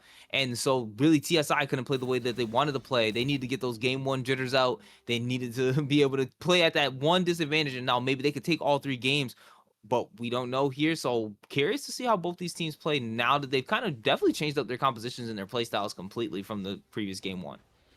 Mid lane already getting hot a little bit with Dongo Liquor starting with the E actually to take a little bit of a chunk. Not doing too much here, but yeah, I think in a vacuum, I like this Syndra into Aurora matchup. It plays pretty well in Syndra's favor because you can easily land those stuns once you have multiple balls available to you and kind of deny Aurora those engage angles. It becomes a lot harder for the Syndra when you have a high threat jungler in the game, something like, like a Jarvan or a Nocturne that can make you blow that stun defensively and give Aurora those windows to play aggressively. But the Zahen is a little bit different. He's kind of more of a fighter than a hard engager. And hold on, Storm. Coral Farmer taken down to just under a quarter HP. As Storm is actually getting the upper hand. The Halo Blades E with for Cho'Gath honestly hurts so much early game because it just allows to dish out so many of those auto attacks. And right now, as we can see, Storm having the constant advantage up in this top side, at least from the HP bar. This is looking definitely a lot different now for the top side from game 1. So they're feeling pretty good about that on the side of TSI. Should be feeling pretty good, but the Dorn's shield is going to help Poro Farmer sustain up a little bit. The Kola Meek also used on the wave will be able to provide some additional HP, and once he's got that stabilized, he should be able to get to level 3, and with the full kit, Renekton, gets a little more access to those combos that can make him a lot more threatening. Ward over the wall from Storm should help spot out any potential gank, as this Xin Zhao is clearing up to the top side. And we haven't seen too much aggression down in the bot lane, but with the Zahan arriving soon, we could see a move, although I'd expect he just tries to play for the crab. Yeah, especially since you got the Lucian Nami pushing into the lane. There's not really much that they're going to be able to get like into this. So I think right now, like both of these junglers are kind of in a weird standstill spot. Even though, like, yes, they could attempt to make the gank. The moment that he gets spotted on the ward, I expect Storm would just back off, and so Xin Zhao would just kind of waste his time going up towards that top side. So yeah, right now the lanes are actually a complete standstill. Before we were getting a lot more dueling, a lot more play between the laners, but this time around, it feels like laners are playing a little bit more safely. A little bit more safe overall. We do see some scrapping in the top solo lanes, though. Hold on. Wait a second. Storm flashes in. Oh. Poro Farmer going to be able to get the slice off onto him. Forces the flash out of him as well. So we got trades for flash up in the top side. But right now, Storm still having a commanding time up in the top side as the slice and dice going to land onto him. Call the Meek. First blood for Poro Farmer up in that top side in the solo. Once again, getting the first blood, actually. Oh, no, that wasn't him last game. But nearly getting the first blood, but getting the solo kill up in the top side as he didn't even need his jungler. Soccer was making his way up towards that top side just in case he did die, could have made something happen. But Dongolicker might be the next one getting caught. Does get caught by the mark, chased down under, flashes over the wall, but now trying to dodge away. You can't do it. Not gonna be able to take that kill, and 2 kills up for the side of Syndicate on the board at 4 minutes into the game. 2 kills early on, and I have to feel a little bad for Storm with how that play went, because he definitely had the solo kill angle locked in for himself with the flash silence, but because of how that ability buffers, I think his cursor was just slightly in the wrong place for it to properly redirect after the flash. Instead, you saw the silence go behind the Cho'Gath, which allowed Poro Farmer to flash the follow-up knock-up and get out. If that silence lands, I think it's a completely different story in the top lane, and we'll see if that has an impact on the game overall. Storm is still up a little bit of CS. It has a pretty decent matchup, but I think getting that solo kill would have really made this Cho'Gath into a problem, and for now, he's going to be stalled out a little bit in that department. And I do like seeing the Merc Treads being fully finished here by Renekton, just to give himself a little bit of that extra resistance and tenacity that he's going to need to fight up against Poro Farmer, against Storm consistently as he goes in. And he starts chunking him down a little bit. Should be able to get the heal off here, but Storm, this Cho'Gath does so much damage, and now that he's six, you gotta watch out for the you gotta be able to watch out for the feast there. You don't want to become one of his next stacks. Wait, we missed the solo kill, and the feast did get used. Storm this time returning the favor onto Poro Farmer as the Cho'Gath is able to take out that crocodile. Cho'Gath solo kill arrives all the same as Poro Farmer was still level 5, was maybe trying to dash in the wave, use Cold Meek to hit level 6, and could potentially then pop the ult, but if he got hit with a knock-up or a silence, then there's no way out of that situation. So he's just going to have to go back to farming. We'll be able to collect this wave, but Storm still up 11 CS. Ooh. Oh, in between worlds used, and the Ignite drop. One more tick, not going to be enough. The heal coming out from the Nami being able to save him as they're going to be able to take the Drake, and that's going to be Dolan securing the kill onto Knock. But Dongolicker gets taken out by Soccer as he gets pincered in by 2 members from the side by two members from the side of TSI. But they're going to back off. TSI getting the Drake and trading 1-for-1 on the kills. Knock looking a little lost at sea on the chase there as he kind of just wandered into a whole bunch of enemies while trying to land that stun onto Dongolicker, who nicely had used the ult to make the initial escape. Does eventually go down, but I think the tunnel vision from the Syndra turns what could have been a free kill into a 1-for-1, and TSI walks away with the Drake as well. So it's a nice play for TSI to bring things a little more in their favor. Ooh, Raijin low. Raijin taken low, but able to use the satchel charge to be able to get him away from the onslaught of the TSI bot lane. And then just a quick correction, guys. It's Shogun that is actually the mid laner or support for the bot side of Syndicate. So that's their starting support is actually in this time around. So we should let's see how this makes a difference. Even though Squirtle definitely had a good showing last game. Squirtle did have a nice showing in the last game. Shogun just has the 1 assist for now, but I wouldn't expect these fights to be too explosive until the mid game. Ziggs is mostly just trying to farm up and hit those item spikes. And while the Lucian does have a kill, it's a little hard for him to force anything early because of the range advantage Ziggs has. Ooh, fight top. Oh yeah, Dominus now used on out of Poro Farmer as Storm just kind of walks away from the Renekton after being used. I'm sure Poro Farmer doesn't seem to be having as much of a fun in the lane this time around against Storm as they were on the Olaf last time. This Cho'Gath just starting to become an absolute tear. Very fitting for the character. He is a terror indeed, as B is looking for a play mid. Aurora's not here yet, but the Zahen does have a way in. Oh, spotted out maybe? Zahen, oh, walking away from your jungler. That's not what you want to do here. Knock looking like the next kill that's going to be taken. B able to secure that one as Poor Farmer goes over the wall trying to escape the Cho'Gath. And that's another kill over to the side of TSI as they now take the lead in this game. TSI up a little gold, but they want these grubs. Tommy Bucket going to use the bubble, not going to be able to land on the soccer, but now getting dragged back in as Bees continue down the chase, using the ultimate, trying to get a little bit more, but that's going to force the flash out of soccer on the Xin Zhao, and it's looking like these grubs are going over to the side of TSI as well, commanding the lead of this, starting to command the lead of this early game as the top side and the jungles are doing very, very well for them. Is Shogun the same level as... Okay, he's not anymore, but at that fight, both the Maokai and the Xin Zhao were level 6, which feels like the jungler for Syndicate maybe a little behind in the XP department. He has been active on the map, so it could explain a little bit of that, as Shogun just taking the ward in Dolan's face. Can't really do much again without the CC to... Oh, hold on. Knock. Nah, he's good. Knock is good. Knock is okay, but... Yeah, we've seen him twice now. End up in some odd positions on this Syndra. Needs to lock in, maybe break free from some of these kind of bad positional habits to really find more success on this pick, because there is still a lot of threat from the Aurora, from the Cho'Gath, from the Zahen. They're not the longest range engages, but a little misposition. Oh, hold on. Storm is just going to be able to walk away, actually.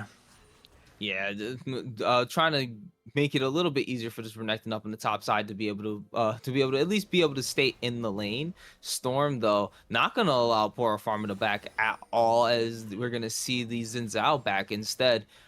Yeah, so that's kind of unfortunate. It feels like the more he stalls out this Renekton, the worse this is starting to get.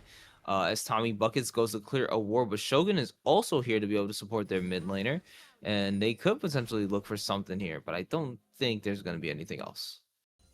40 seconds on the next Drake. I'd expect the teams to start setting up around there. They do have some vision in the river for the red side. Blue team has more around their mid lane. So they each have a clear angle of approach they want to take to this Drake.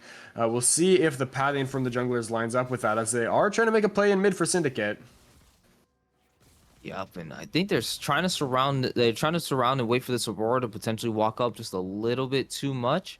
They might be able to make it though, as the ultimate comes out from the Maokai, the Nature's Grass. Not going to be able to get it though, and so Dongle Licker able to live another day as they dodge out on that Maokai ultimate.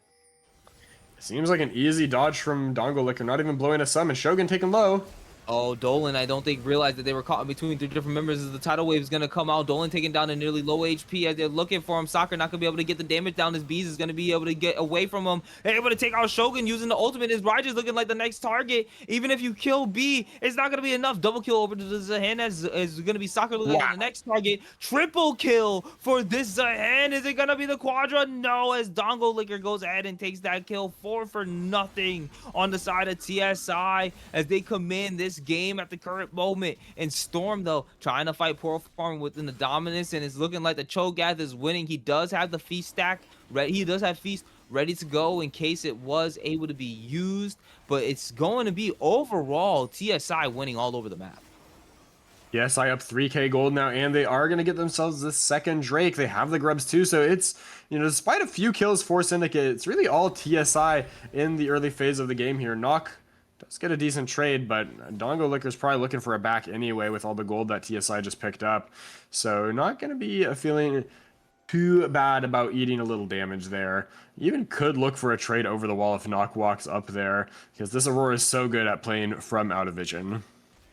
Yeah, and that's where, yeah, see, look at all that damage right there, and missing and making the Syndra miss so much. You would think like the Aurora would have a harder time against her, and it's just like, no. If anything, she's too mobile for the Syndra to be able to land all the skill shots and everything. So this is Dongolicker probably going to be having at least somewhat of a fun time, but don't knock out just yet, as he does have the farm advantage at the current moment. The kills are basically tied up, so it's not too much of a difference between these two mid laners.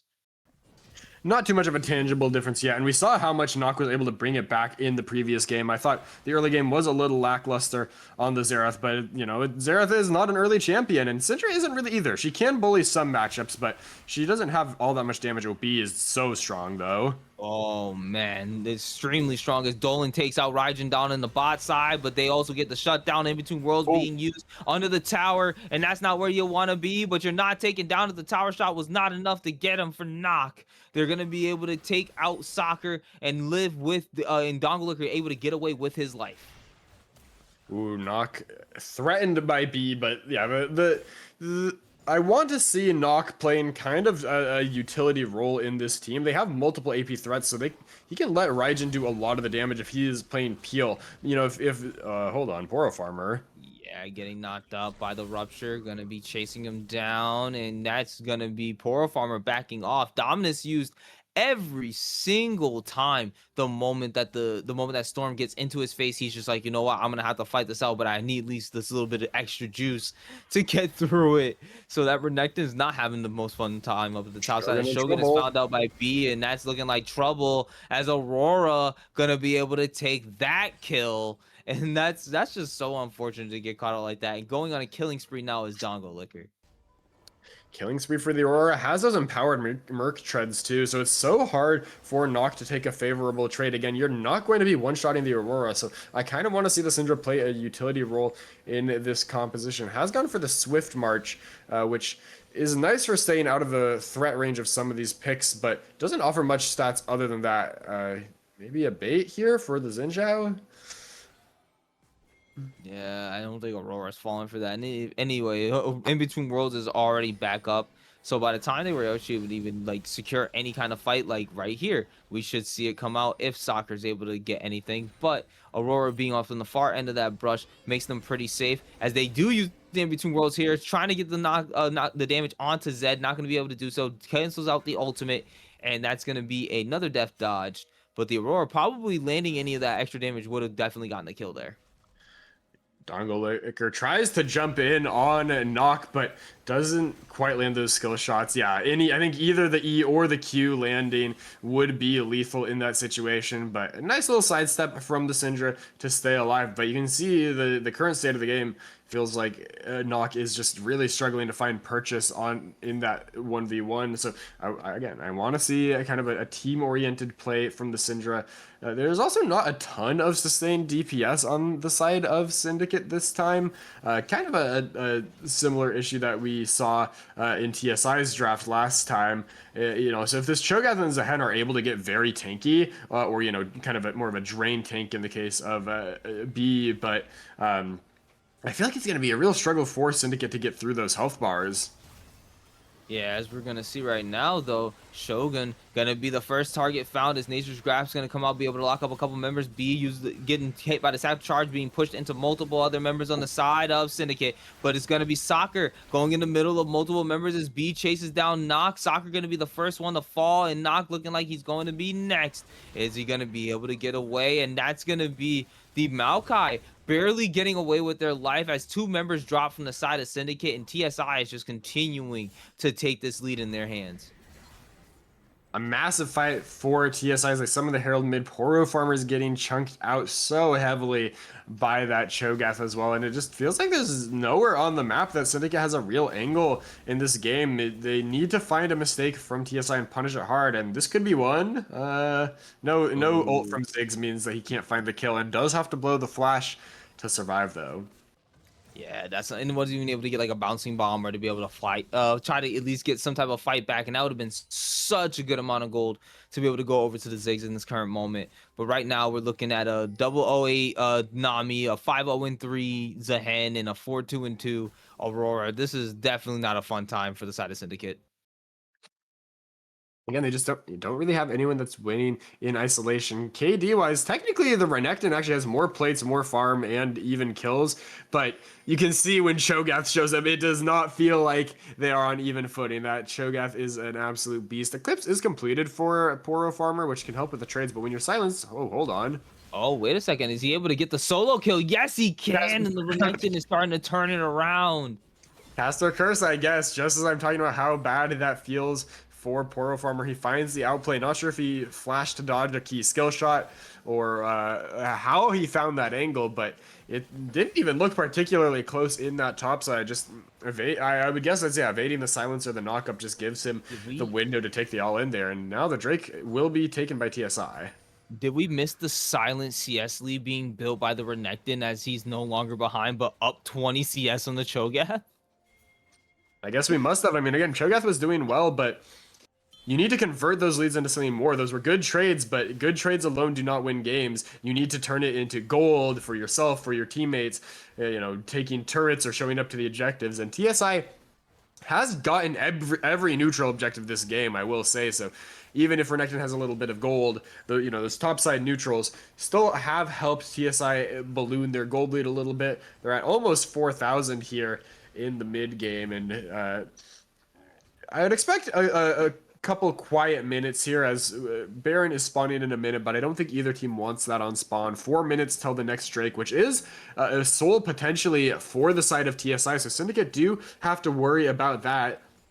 Ocean Soul would neutralize a lot of what their composition wants to do with the Ziggs and Syndra, and it's they're trying to siege this mid turret, but here comes a flank.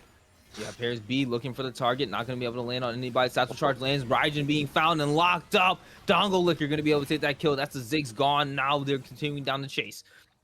But the rest of the members... That is one of the worst feelings on Ziggs when you throw down the Satchel Charge to try to peel someone away from you, but they just use a dash to get over it, and instead you knock them right into yourself. A lot of times it's better to peel yourself than try to knock the other person away, because otherwise, yeah, you can have that happen.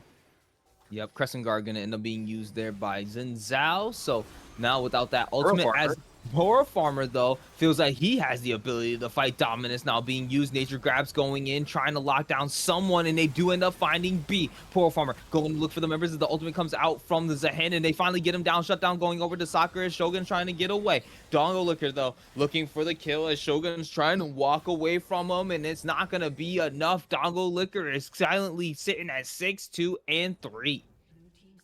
Dongo Licker having another big performance in the mid lane, kind of quietly in game number 1 and number 2, just having low deaths, good farm, and a lot of kill participations. Top wave going to be cleared out with that Mega Inferno bomb, but I do like that Poro Farmer is finding these aggressive angles. The team is struggling as a whole, but even so, he does manage to get that shutdown on the Zahen with an aggressive play. No fear shown by the Syndicate top laner, who, yeah, I would say has a rough matchup and is still making the best of it.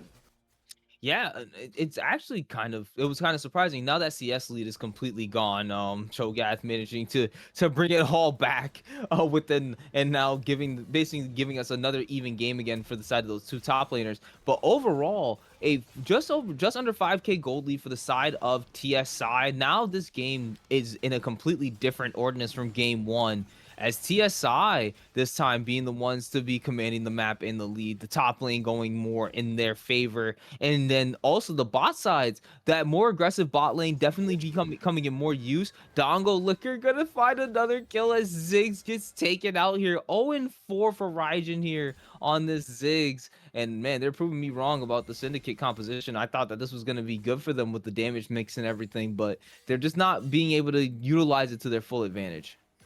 I thought it looked good too, but I feel like TSI is just finding better gank angles and landing more skill shots and positioning better.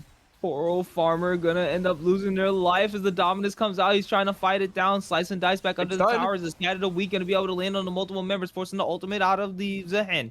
That's gonna be the rupture. Missing on the Shogun. Shogun trying to find if there's any angle to continue this fight. Nature's Grasp is up. Poor farmer is sticking around. Maybe they could make something happen if they could bait it towards them. Storm trying to land the rupture on the poor farmer, not going to be able to do so as he dodges out. And Shogun still looking around to see if there's anyone from the side of TSI ready to be caught out, ready and waiting. Tommy Buckets is alone at the moment near the near the dragon, because we do have it spawning here in 35 seconds. Soccer does find Storm, starts chunking them down with a little bit of damage. The Talon Strike going to be able to land as 4 members drop right on top of the Cho'Gath. Is he going to be able to get away? Does not flash over the wall. Storm now was not long for the world. They now lose the top laner's life. That missed flash cost you everything. And this Drake might just be ready for the side of Syndicate to be able to get. But they still have to go through the Nami. They still have to go through the Lucian. They still have to go through Zehen. They still got to go through the Aurora. There's too many members that are still very strong up on this map right now, and they could potentially take the 4v5 fight for this Drake. Let's see what they're able to do, as the Drake is started first by the side of Syndicate right now. Soccer taking it down as is brought down to about 5,000 HP. B ultimately saying, you know what, we don't even need to really fight for this. They're only getting the one Drake. We're still on soul point. So first Drake for the side of Syndicate here, as the mid-tier 2 does also drop. So a little bit more gold given over to the side of TSI, and a worthy trade for that first Drake for them.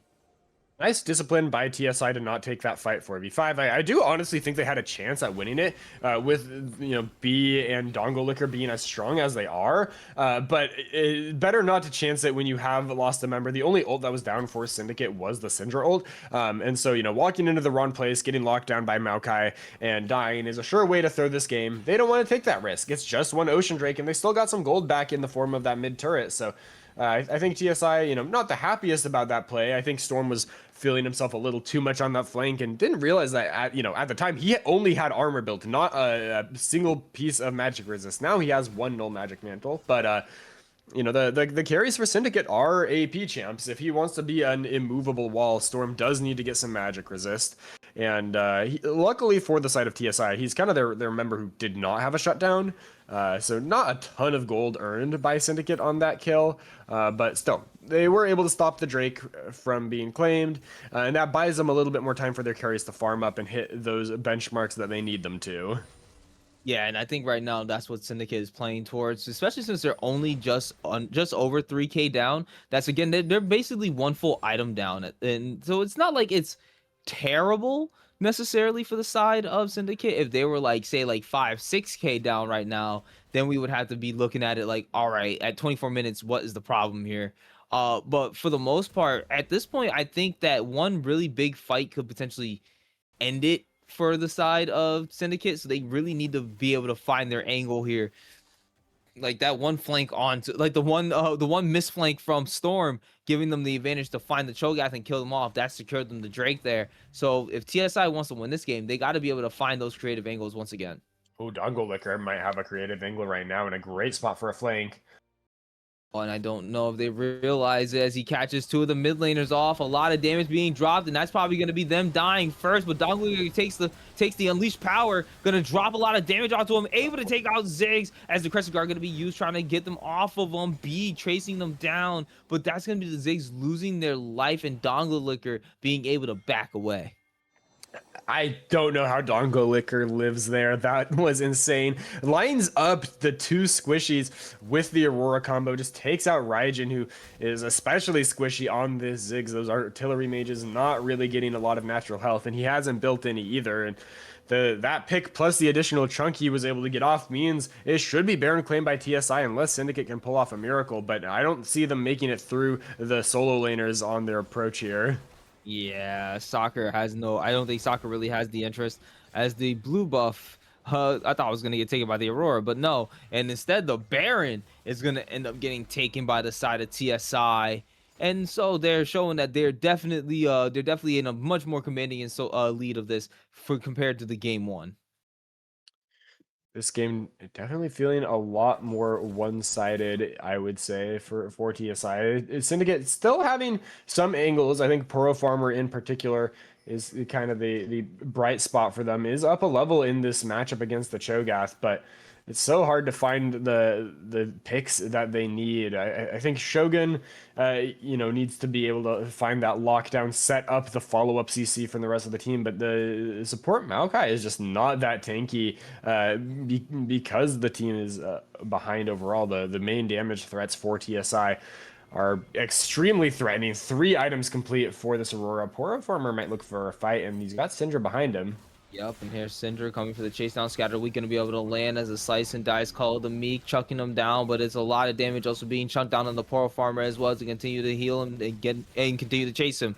But that's going to be the Mega Inferno Bomb from Raijin coming over and being able to take the kill onto him. But then what's going on in your bot lane? 3 members from the side of TSI just take down the the bot tier 2 tower, and that's going to be more gold going over to the side of TSI as they get to a 5k gold lead here. 5k gold. Ooh, Zed. Oh my god, that's so much damage onto Knock as we get the all in between worlds used, we get the tidal wave used, and ultimately it's the life for Knock that's getting taken down here. As we do see though, they really do take the rest of that. They take this commanding lead here about almost 6k up. This Drake is looking like it's belonging over to the side of TSI, and I think that's going to be Soul. Big lead acquired by TSI. Syndicate did find the pick on the Cho'Gath in the top lane, but it was answered with the bot lane turret. Sometimes that's just the trade you have to make when you're facing down the Baron is, get a little bit of gold for yourself instead of just losing everywhere. But it does mean Syndicate ends up overplaying a little bit in the mid lane. Nock gets caught by the whole squad from TSI showing up, really, and Poro Farmer might be next. Oh, you don't want to be caught between 4 members on the side of TSI. Dominant Slice Dice trying to get away, but you don't have a mid-tier 2 to be able to save yourself. Ultimate from Zahang gonna drop off as Poro Farmer is able to barely get away. But Aurora not looking to let him live lightly, but he does as Bees is under the tower, but he's gonna take Shogun down as Dolan secures that kill, but not gonna be enough to kill Zahang, and even then the passive was just barely active. If he died right there, would have just came right back to wreak havoc once again. TSI 6,000 gold. Baron empowered minions going into the mid lane. I think it's only on one of them, and so we're gonna continue it. We're gonna continue here as they want to try to break into this into the base. Ocean Soul doing so much work in that fight, keeping the Zahend alive, not even having to burn the passive, so he'll have it for whatever fight happens next. It's still 3 minutes till the Baron, so this is a window where Syndicate can farm up a little bit, but they need good lane assignments. I don't really see the point in having Syndra and Renekton together unless you see someone overextended to make a play on them, and maybe they're just trying to get ahead of that and set up the pick proactively. But at the moment, they've got 3 members down bot lane, and TSI is all top. Okay, now TSI is reset. They're going to deploy on the map. But yeah, like Syndra just needs levels, needs farm. You're down 2 levels on your counterpart. Poro Farmer's not doing too bad, but Raijin also just catching up to Dolan in the level department. And has been, it's been tough for the carries for Syndicate to find the picks on the people they've need. It's mostly been punishing overextensions rather than proactive play from them. And they don't have any of the angles to be able to make this proactive play. If they go into any type of proactivity, more than likely they're getting caught out by somebody who's literally not afraid of you at all. So I feel you can literally feel the gold lead between these two teams, as you can kind of tell that there's some like plays of being careful between the side of Syndicate versus the side of TSI. And right now, Syndicate knows that they have to play a little scary. They have to respect the damages if they want to have any hope of potentially sending this over to game 2 and a win. But at the current moment, it feels like that really crazy ones are just the things that shut you down. So you kind of have to make that judgment, I guess. It's just really strange here that they have to make like some kind of judgment call and make a crazy play or something to be able to win this game, because 6,000 gold is not what you want to be looking at 30 minutes in, especially when Again, Storm is being able to be able to hold down against the Renekton and just kind of be able to match him. And then the rest of the team on the side of TSI, gold shutdown after gold shutdown, kill after kill, low deaths. The Nami hasn't even died yet. This is just something that right now Syndicate does not like seeing on the scoreboard, and you can almost feel as if the lead is really going away from them. Nice damage onto Tommy Buckets, but the Ocean Soul and the Nami healing should just keep that support alive. Deathless for a reason here, and I have to wonder what is going on with the anti-heal on Syndicate, because there's a lot of healing on the other side with the Ocean Soul, the Nami, Cho'Gath and Zahen also do their fair share of healing.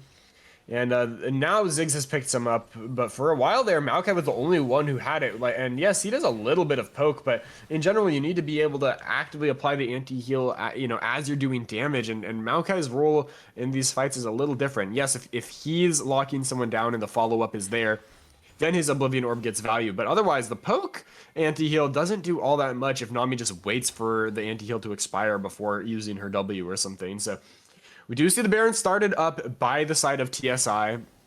Dolan debating on whether he's going to catch the mid lane or just move to this. He is going to go to the Baron. Renekton's all the way on the other side of the map, and Dongolick is on a flank.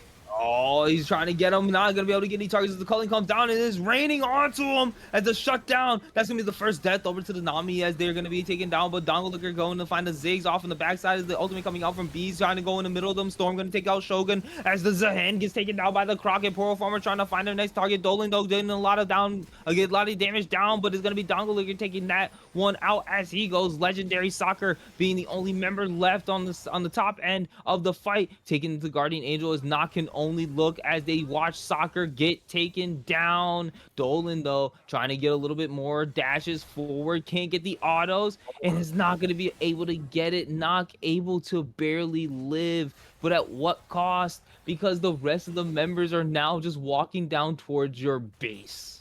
10 seconds on Raijin though, so this should just be inhibitor down. Baron was not taken by TSI either, so that will stall out the siege, and the respawn timers should be there for Syndicate to potentially contest again, but B is up several seconds before the top jungle for Syndicate. Looks like TSI will take the reset and just go back to playing the map though. They have the opportunity to look at this top lane turret. They have a big wave bot they can try to play around before they go to this Baron, but they do need to keep their foot on the gas. If Syndicate's team composition is allowed to scale, the Syndra and Ziggs will start to hurt a lot more. They haven't looked the scariest in most of these fights, but Raijin was able to claim the shutdown on Tommy Buckets there. I think it was a Mega Inferno Bomb in the Baron pit. I didn't see exactly how it happened because it was off screen, but that's hold on. Oh, in between worlds gonna find Raijin and just delete him from this world. Dongolicker now legendary as they chasing down Nock nearly taken down. Not gonna be able to take him out though.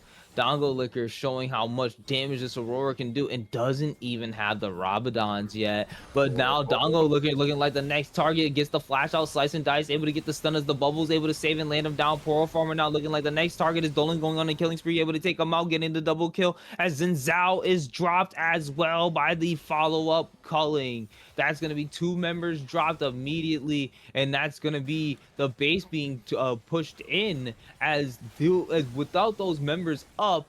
This is going to look like potentially the end for the side of Syndicate, and TSI is going to be able to take this game to win. Nature's Graph's going to be used, but not going to really find anybody as it's only just barely stalling out, and this is going to be another blue side loss. Tommy Buckets did a lot of damage chunked down as the MV2 Worlds comes out, going to be able to chunk someone out, but TSI, instead of worrying about patting the stats, they want to go ahead and pat the win count as it's going to game, as this game is now going 1-1.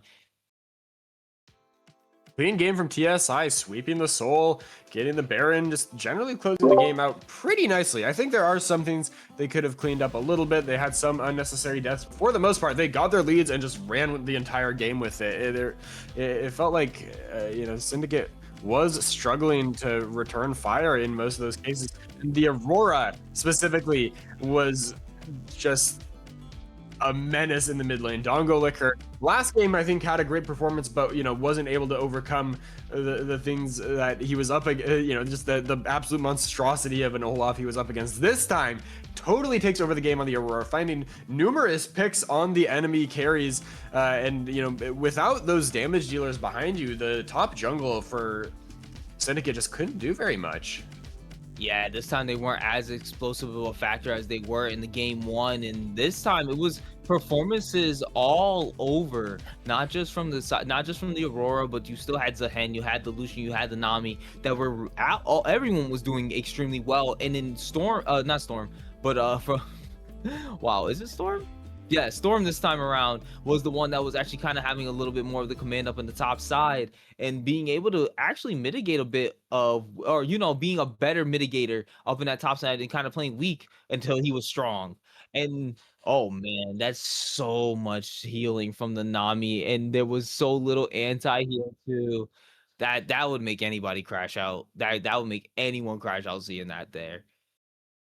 It's tough because when you are that behind, you do kind of just want to get your raw damage up. Anti-heal is, in some cases, it's kind of like a win more thing, where it's like if you don't do the damage in the first place, like there's not much damage for them to even heal. But I do think that's a situation where someone on the team needed to pick it up. It just feels bad because they don't have anyone who loves slotting that into their build. Syndra's kind of trying to burst people, Ziggs is kind of trying to burst people. Eventually they did have it on the bot lane, but yeah, a bit of a rough time overall. I think that the Syndicate still has the potential to bounce back. I especially have my eye on Poro Farmer, who I think has been the most interesting member to watch on their side. Yeah, and I think we're gonna keep a consistent watch on this top lane throughout this because they've now been trading blows back and forth. So we're gonna have to see how these two teams come at it now that these games are now tied up at 1-1 in the series. So at the bare minimum, we're gonna be seeing about 4 games here and potentially going towards a 5-game banger. We'll have to see if that ends up happening now that we see that both these teams can take games from one another. What are they gonna bring into game 3 to be able to make it possible for them to go for the full series victory? We'll find out when we come back here on Titan Esports Conqueror League.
And welcome back, everybody, as we are gearing up for Game 3 of Syndicate Outlaw versus Team Solo Invade. If you guys had just missed out, just give you guys a quick recap. It looks like Team Solo Invade is not going out without a fight, as they were able to bring it back within that Game 2 off of the back of the 4 members, basically. Mostly Dongo Liquor, of course, in that mid lane, just finding the consistent picks on the squishier members on the side of Syndicate, and then and then being able to help carry the rest of the team over into victory, as well as Dolan, Tommy Buckets, and Bees giving a consistent and solid performance.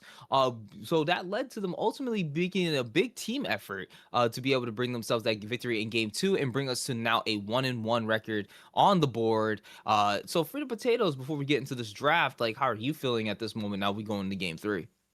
I feel like TSI is coming in with a lot of momentum in this one. Even in Game 1, where, you know, Syndicate picked up the win, I feel like TSI fought back really valiantly in a difficult game.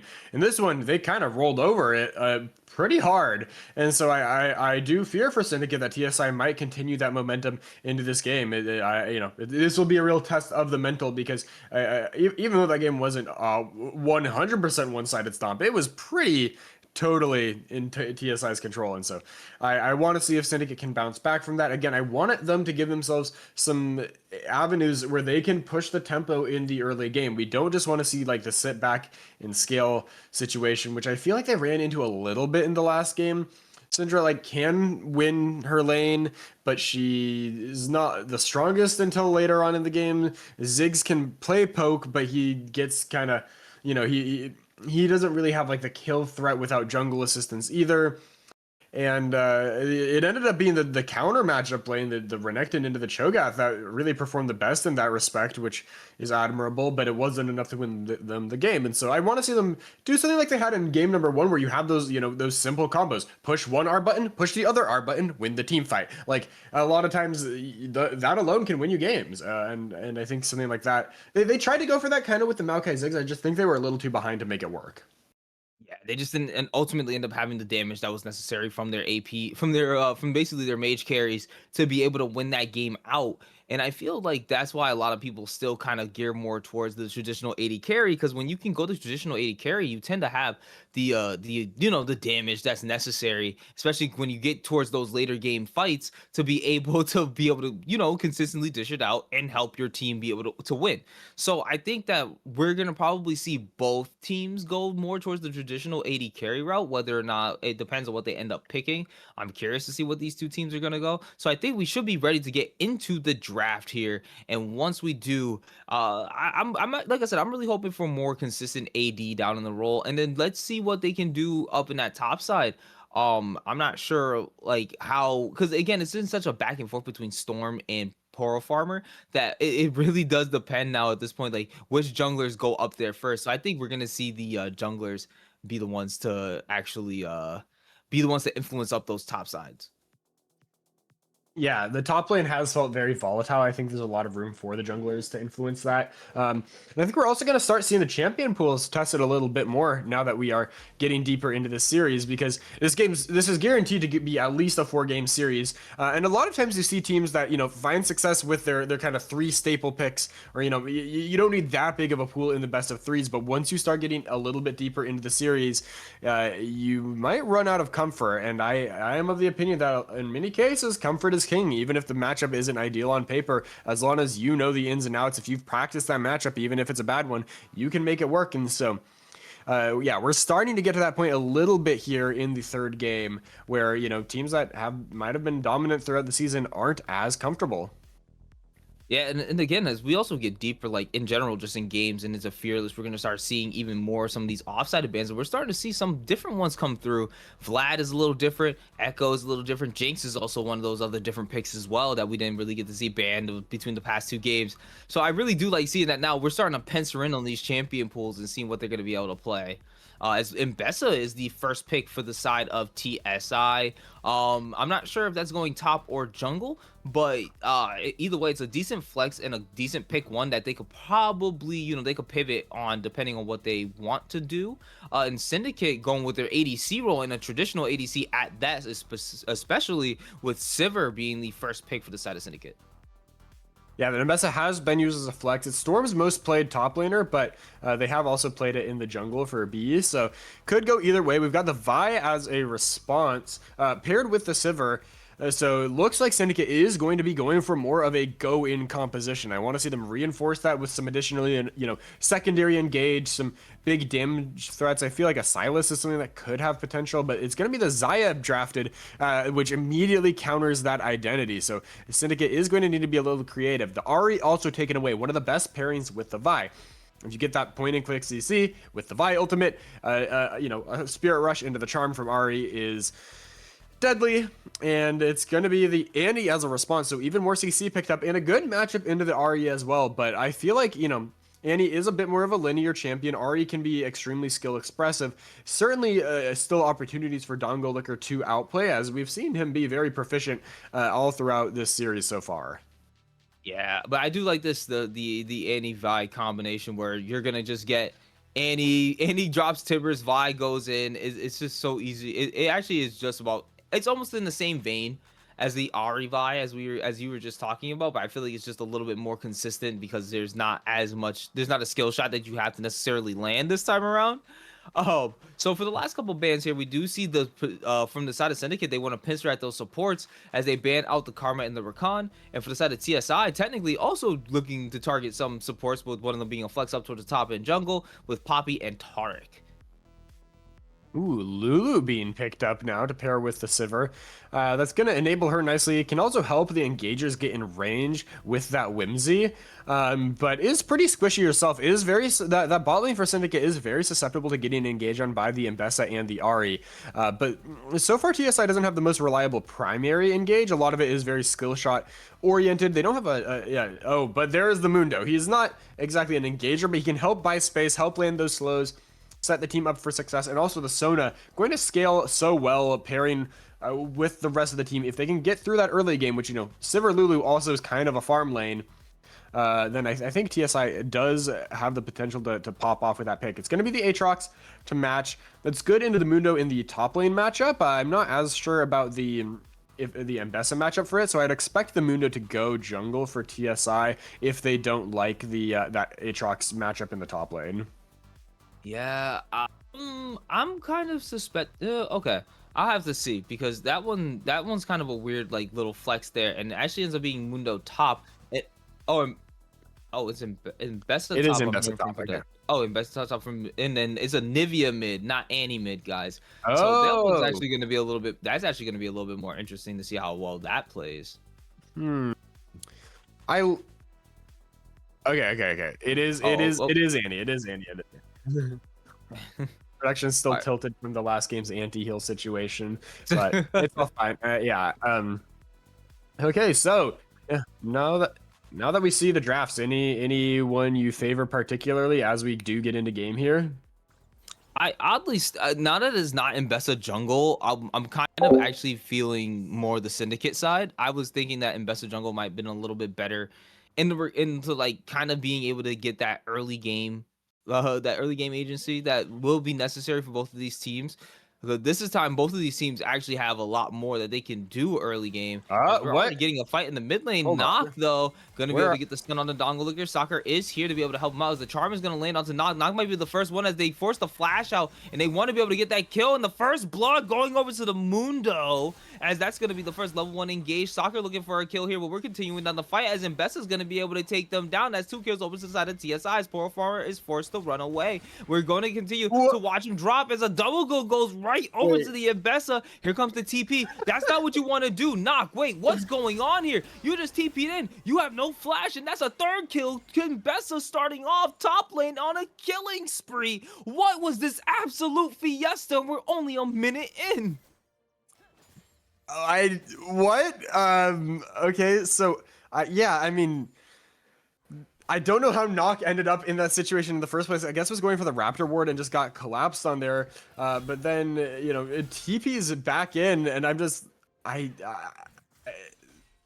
think he's wishing he could rewind and cancel that TP from the moment he canceled it, because there were 4 members waiting there. He just gets jumped on and is, now there's 3 kills on Nembessa top. Horo Farmer gonna be angry about that one. Mbessa hasn't spent the gold yet, so there is still a slight chance for Aatrox to claim a shutdown before that first reset. But man, what a start for TSI. 1.5k gold up already. That's just you you just hate to see stuff like that. Like I can't. I'm like, wait a second, what is going on? Why we? No, I don't even know. I'm speechless. Actually, no, that's what I'm just saying. I'm speechless. I can't even find the words to comprehend the what was the cluster that was going on down there. I'm already seeing in the chats people saying prep for game 4. Like this is. Oh wait, no, please don't tell me Poro Farmer. Don't. Okay. The investor's not going to be able to get in. Does not have the ability to sweep forward and be able to secure that last bit of a kill. She doesn't have flash either. But the shutdown, like you said, they were going in for it, and Storm thought they could take them. And instead of getting their 4th kill, they're going to give a shutdown over to the Aatrox to start it off and put Syndicate on the board. Playing on the knife's edge, but just like, why? You have over 1,000 gold in your pocket. Just hit the back button. And so Poro Farmer helps neutralize things a little bit from that disastrous early game. We are going to get a replay there as, we saw how close this trade was earlier, but Storm out of cooldowns, has to back off as he's taking that minion wave damage. And then we should get to see in just a moment here the Q missing. Okay, so I thought Poro Farmer might have looked for the Q flash initially, but it's actually Storm who goes in, but just, I think it's the passive auto. Oh, not even the passive auto, just a regular old auto attack to finish it off. Yeah, that's a nice little 460 gold back to the top laner for Syndicate, who, I think is still gonna have his work cut out for him, but in a better spot than this game started off. Right, could have that would have been nice for Mbessa to just had spent that gold a little bit early and gave themselves that more lane advantage. But at the same time, a pickaxe longsword still does a little bit more than 2 longswords and some boots. So I feel that Mbessa doesn't feel too scared about that, but definitely did give up quite a bit. I feel, at least in that regard, because now the lead, all because of that, is brought back to within 1,000. Rest of the map hasn't seen too much fighting. Big CS lead down in the bot lane for the Sivir. Zion, hold on. Oh, wait a second. Storm trying to fight back. Does get the shield and is able to take the 1v1. Storm takes out Pearl Slayer, and Soccer looking for something there as Bees gonna chase him down. Does manage to land these cleavers. Voltbreaker is used. Flashes under the tower. Storm trying to push these minions in so they can potentially execute this dive. Pull it off. Yeah, I think they might be able to do so. Another cleaver, infected cleaver, going to be able to land. Gets the Voltbreaker to go out. That's going to be him taking down the damage. And Storm gets another kill. Is that going to be it? In the turret, but not going to be able to take him down. Gets executed instead and still keeps the shutdown. Oh, man, this is so unfortunate for the side of Syndicate, as this is a 5-2-0 in Mbessa, and that's not what you want to be looking at 5 minutes into the game.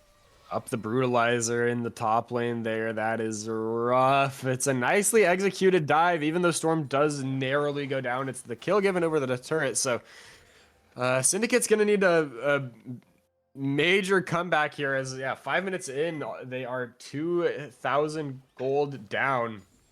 Tommy Buckets roaming mid, maybe just to provide a little bit of healing, help shove the wave in, get a good reset for the Ahri here. Nice little supportive play. Ganks don't always have to result in a kill. It's not even really a gank, I guess. But we need to see something happen in the rest of the map for Syndicate, because otherwise I think they're going to be unpleasantly surprised when they see how strong Storm is. Crazy enough, that Poro Farmer, though, going to be able to have the EXP lead on Storm, though. Hit 6 before the Mbessa could, but now both of them are 6, so let's see how this ends up going. I feel like that the two of them can the fight between the two of them is going to be epic to watch. Waiting to see as Storm gets a decent chunk of damage onto Poro Farmer. Probably could go in. Public Execution is ready, as well as the World Ender. So both of these two popping ultimates is going to lead to some craziness up in the top side. Both junglers do, though. Gearing towards the bot side as the first Drake has not been taken yet, and I'm sure that they're both looking to take that for themselves. So we just got to have to wait and see. In the 1v1, I think the Mbessa ult gets a lot more value. The Aatrox a little more valuable in the prolonged fight. In the mid lane, Nock has kept an even CS state, but this is a matchup where the Annie, we expect to get the counter overall. That said, the early lane is not exactly where that comes into play. It's more once you unlock Tibbers and can just drop that full combo aggressively as, hold on. Vi goes over the wall, and then Raijin gonna be able to take out Tommy Buckets, who was just right over too far. Vi had the max range on the ultimate and was able to go over that and take out the Sona. So that was actually a really well done, as the Dragon now at 1.6k, two members from the side. Oh wait, Tibbers dropped right on top of Dongo Liquor, but now he's trying to take him out as Knock flushed the flash away. Spirit Rush being used, Polymorph and Soccer gonna be able to take that kill. Another one going over to the side of Syndicate. They may be down kills, but the gold only 400 away from them before they could potentially take this lead. They will be able to grab that Drake, so nice punish by Soccer onto Tommy Buckets, who was playing a little overly aggressive potential. Oh, Public Execution going to be able to land on the Storm or on the Poro Farmer as Storm flashes in, be able to slice into him, and that Storm getting another killing spree over to the Mbessa on the side of the TSI. Drake goes over to Syndicate, but this top lane is just not looking good. 6-2 Mbessa, but the overall gold lead is only 800 in favor of TSI right now. So the rest of the map actually swinging decently in Syndicate's favor, as they do get that big fight. Again, a nice punish. Sona is a champion that mostly wants to scale, was playing a little up, gets punished for it, and that means that the Sivir win condition is going to be alive and well for the side of Syndicate. Is up a little bit of CS, has those 2 kill participations, while Xayah does not. And it's on a definitely a nicer item spike as well with that BF sword. Still hasn't completed the first item yet, but should be working on that and completing it in the near future.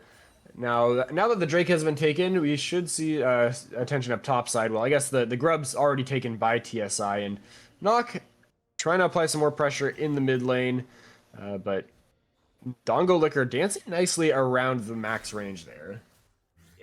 They really want to be able to get some of that damage down, but hold on, Storm and Poro Farmer just absolutely fighting up in the top side, and Soccer gonna have to come up to save his mid lane, save his top laner, as the ultimate getting used here by the Vi. Storm now having to back away as Poro Farmer's trying to stay at the max range of the fight. Voltbreaker gonna be able to land on New Impressa. That's just gonna be enough if the shutdown goes right over to the Vi. And that's another death for the Mbessa. Even in deaths with the Aatrox, is up those 5 kills, but I mean, you can't. That is. Oh no, Knock. That's not where you want to be, in between multiple members, and that's another kill going over to the side of TSI, and they're continuing to chase as Soccer forced off of his own Krugs as they continue to chase down. And so this is still, even though there's different points in the map where things are looking a little bleak, it's still looking pretty good for the side of TSI, even though they've given up a lot of that early game lead back over to the side of Syndicate.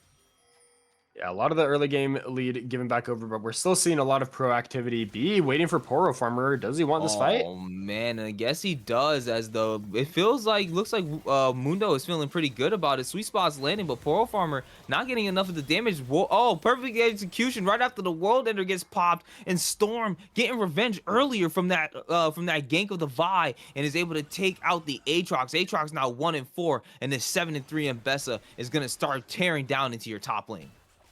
CS is pretty even, but Mbessa is going to collect a lot here, and Aatrox misses a huge wave. Not exactly sure why he was going for the river instead of collecting that wave. A little bit off tempo on that warding maybe, and so yeah, lead grows a little more for TSI as they are now 1.4k gold up. Soccer trying to steal away the Raptors, but has to run away from this collapse.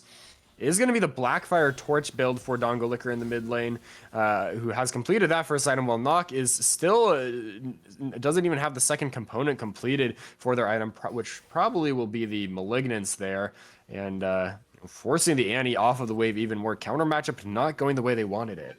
And then we have Mbessa up on the top side, just proxying was primarily proxying the wave on the Aatrox and still fighting off in between the towers and winning. So that was pretty interesting to go ahead and watch as well. So we do have, again, it's a decent sided advantage for the side of TSI as they get back to that 1.5k that they built for themselves early on. Bees, though, does know that there's people there, but not going to walk up too far. Drake is in another minute and a half, and I'm curious to see if both of these teams are going to try to fight for it, or are they going to be able to give it up and just maybe trade for something else. Oh, big trade in the mid lane as Dongo Liquor nearly goes down to Knock. Shogun? Yeah. Did he cancel it? Oh, not quite. They Tried, knew but he was there, but not in time. and I mean, hey, Nock is not on a complete item and still nearly takes down the Ari in the 1v1. So maybe the counter matchup getting a little more value than I thought. Here comes the wraparound, but B's in the bush. Oh, they don't know, but then they ward, and now they do. And Shogun is looking like the first target. It's Tommy Buckets trying to give themselves a little bit of a boost. Shogun going around, chasing down by Bees as the Cleavers are looking to land, and now they're chunking down Bees as Raijin is trying to get some damage down with the Silver Boomerang Blades.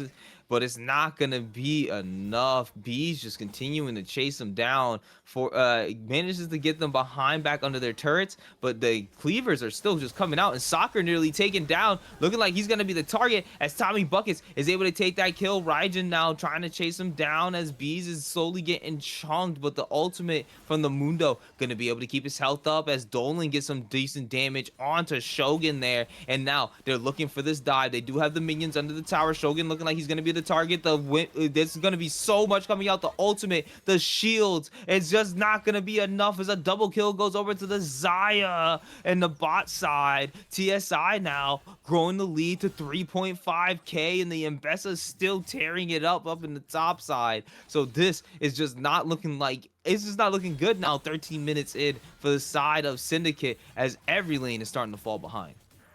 Pro Farmer says maybe not. Oh, wait a second, though. Poor Farmer looking like he wants this as the perfect execution comes down, lands, and it's not going to be enough. You got baited back into the fight thinking you would take a solo kill, and instead it turned around on you. Storm going to be able to take that down, and the Aatrox going back to the base. Charm We dodged. get a little bit here. The stun, though, coming out as it's able to stop Dongo Liquor, but now they're continuing to chase onto the Annie. Not going to be able to land any of the skill shots, and that's going to be enough as they go Flash, Charm, trying to take him down, but that might be Dongo Liquor's life taken as Tibbers is now going for the chase and is looking for this Ari, but the Fruit going to be able to save them as B secures that kill onto the Annie in the mid lane. Knock 2, B2BZ definitely feeling done with love, as that's the 4th time he's died to a charm there. I've been trying to work in as many like puns off of Zed songs as I can in this series without people noticing, but I don't know if it, yeah. Anyway, another death in fall. That is a brutal death for the Sivir who wants to continue scaling. And yeah, this mid lane matchup, you know, we've seen how the Annie can get value, but when you have multiple people chasing onto you, it's not so simple as just dropping the Tibbers on someone and running away when the Mundo can follow it up. And we've seen a lot of the players for Syndicate kind of get baited back into these fights. You know, in the top lane, Poro Farmer had a nice trade, and the 1v1 gets the flash, but tries to follow for the solo kill. In the mid lane, Nock barely lives on the initial engage, then walks a little back in because Shogun's there and dies. Also in the bot lane dive earlier, I noticed that Shogun held the ult when his jungler died to the Mundo, and you know that's a play where it's like if the wild growth comes through on that initial fight, maybe the dive never happens and Syndicate's in a much better spot. But now they're down 5,500 gold. They do have that one dragon to their name, which, you know, again, buys them time. Raijin can become a monster with all the scaling, but it's going to take a lot of work for them to get there. Yeah, and I don't think that with the way that this is going at the moment, they don't necessarily have that kind of time. You got Mbessa, who's been ahead of the game since the very beginning. You have the Xayah now that is starting to get to the point of out damaging and out scaling the Sivir already in this game. Again, Ari being up items at this point on the Annie, where they still are just sitting on components. This just isn't working well out for the side of Syndicate with this particular composition, and they are actually being a lot more being a lot more dominated this time around in comparison to the last game, where it felt like they at least had a lot more reign of control. But that early game from the very beginning, where you gave 4 kills over to the side of TSI, but 3 of those kills going right to the Mbessa in the very beginning, it just spelled disaster from minute 1 for them. And we're just waiting to see if maybe somehow Sin can turn this around. But right now, the perfect execution going to land over the wall, and that's so much damage being dropped. Storm on a killing spree once again, 9-3-0 as Aatrox drops in that top side. Yeah, at this point, it is just not looking good for the side of Syndicate. I don't know if they come back from this.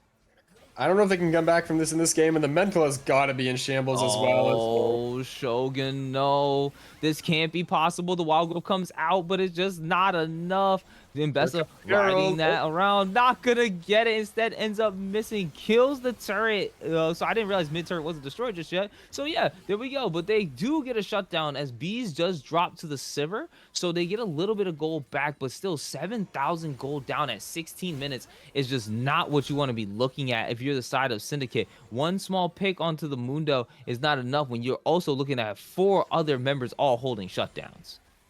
Yeah, I mean, it can be the domino that starts the chain, but right now I don't think it is. That's still 2 turrets taken by the side of TSI in exchange for that 1 kill. If Syndicate can start getting some of these objective bounties, maybe overload one side of the map, help out Poro Farmer in the top lane maybe, then convert that into some turrets, that might be a way back in for them. The Drake score is still 1-1, so if they can clear out these waves and hold onto their base, they can try to prolong this game to even out the item difference a bit, because the longer you go on, even if TSI does maintain this 6k gold lead, it'll mean a lot less if it's 3 items versus 4 instead of 1 against 2. I think for right now, though, it'll be at least good. Sivir picking up the IEs, at least a little bit of a semblance of they're still at least scaling into this game. Does have about 30 farm up on the Xayah, and Xayah hasn't even completed their second item yet. Not sure if it's because they just haven't backed yet, or they just don't have the money. Either way, it should be soon enough. Xayah should have their IE as well, so it should be a little bit more even, and we should be able to get a little bit of a better fight, at least for the side of Syndicate, because they do have Sivir on items. They do have Annie finally starting to build a little bit more, as we do see the Malignants come through. I think we can start to see things change up a little bit differently for the side of Syndicate. And like you said, they got to try to, right now TSI needs to push this gold lead that they have, because eventually you start seeing the items come through from the side of Syndicate, and you've done nothing with your 7k gold lead to try to push the envelope and win the game. Second Drake taken, which puts TSI closer to that soul win condition. Although the one downside of when you get soul is that it does mean Elder spawns, and Elder is an objective that can flip the game. I think Nock is just dead here, probably. Oh yeah, probably gonna get charmed up. Does have Tibbers get dropped onto someone, but not gonna be enough, as Dongle Licker has to try to find the route to run away. Trying to get away, uses the charm, manages to land a lot of damage on the Shogun, but Tommy Buckets is the one that's gonna end up dropping, as the World Ender is able to help that. Sivir gonna take that kill, but B's now trying to stop anybody, as Storm is taking down the low HP Shogun, nearly taken out, as Dolan's gonna be able to take that kill, going on the killing spree, as a double kill going over to the Xayah. That is gonna be the fight one, as they only lose Tommy Buckets, but 3 members on the side of Syndicate Outlaw are dropped, and at 19 minutes we're already looking at the Nexus turret, or not the Nexus turret, the inhibitor turret. That was so much damage at the end of the fight there. Was that the blade caller from Xayah? I want to watch this again. So Nock, they don't have any defensive vision in the bottom side. Nice dodge on the cleaver. Tibbers could have blocked that charm too, and then he actually might have lived. But in any case, Dongle Licker does get knocked down low, and Poro Farmer with the flank is able to, set up the kill onto Tommy Buckets. And then this extended fight looks like it has potential, as they are able to get a lot of damage down, but the engage onto the Mundo is always a tough time. And then, here's where look at all those blades that are lined up from the Xayah. Boom! The team just gets decimated by Dolan, and from there, that double kill comes through. Another turret goes down, and the game just continues to swing even further in Team Solo Invade's favor, off of what looked like an avenue for Syndicate to turn things around. The gold lead is now 9,000 in favor of TSI. Just barely, nearly 10k, and that's absolutely absurd to see at 20 minutes into a game, and your base has already been cracked open. You're looking down the 8k gold lead right now, and Baron's up. It's just so unfortunate for the side of Syndicate right now, because that first mishap in the very beginning of the game really snowballed into this. And that's why you've always got to, respect the opponent's level 1, I think. Just identify, which champions are strong level 1 and play around that. Mundo Cleaver spam is insanely strong level 1. Ari Charm is lethal level 1. You know, Annie's stun can be lethal, but there's no follow-up CC on the side of Syndicate, so I really don't think they had any business messing around in the enemy's space the way they did. And when Nock got caught, I think they could have just left him for dead instead of trying to salvage it, because it turned into so much more than it needed to.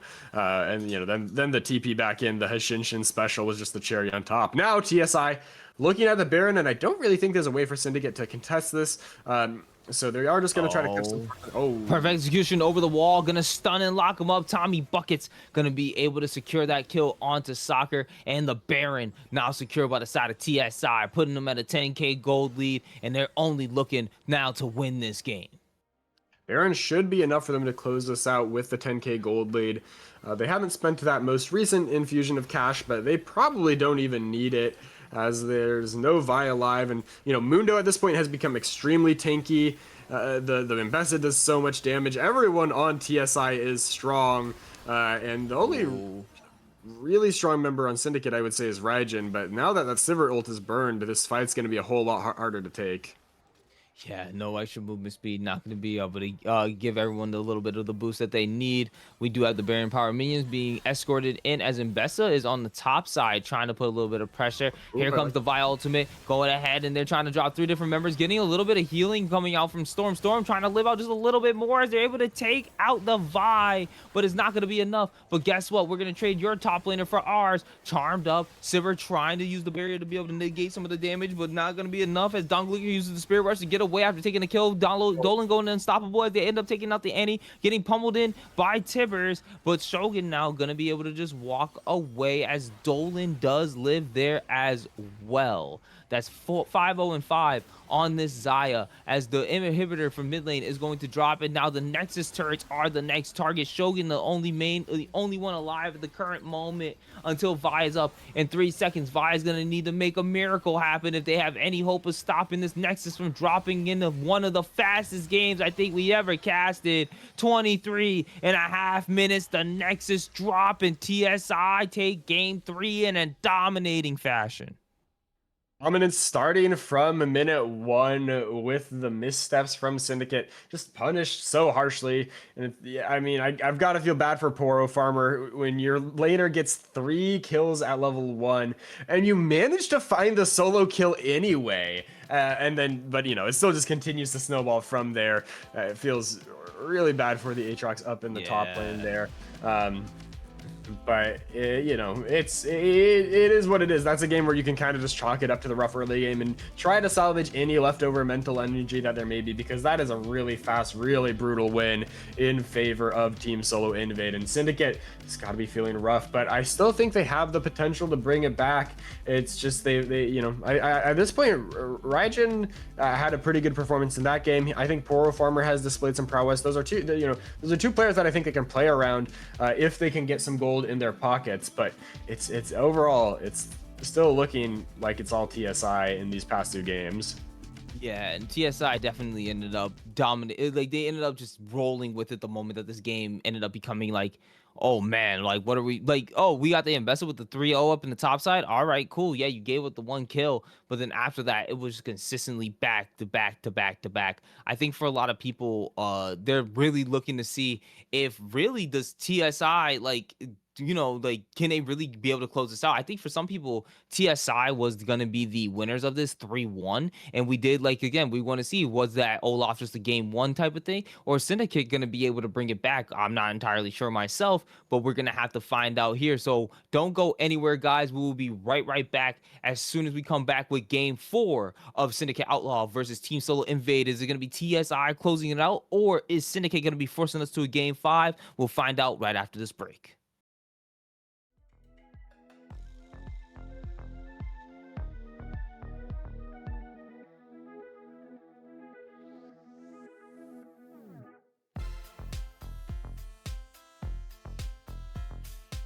Hello, ladies and gentlemen, and welcome back to the top 5 plays from Titan. Of course, it's playoffs. Some crews are moving to the semifinals.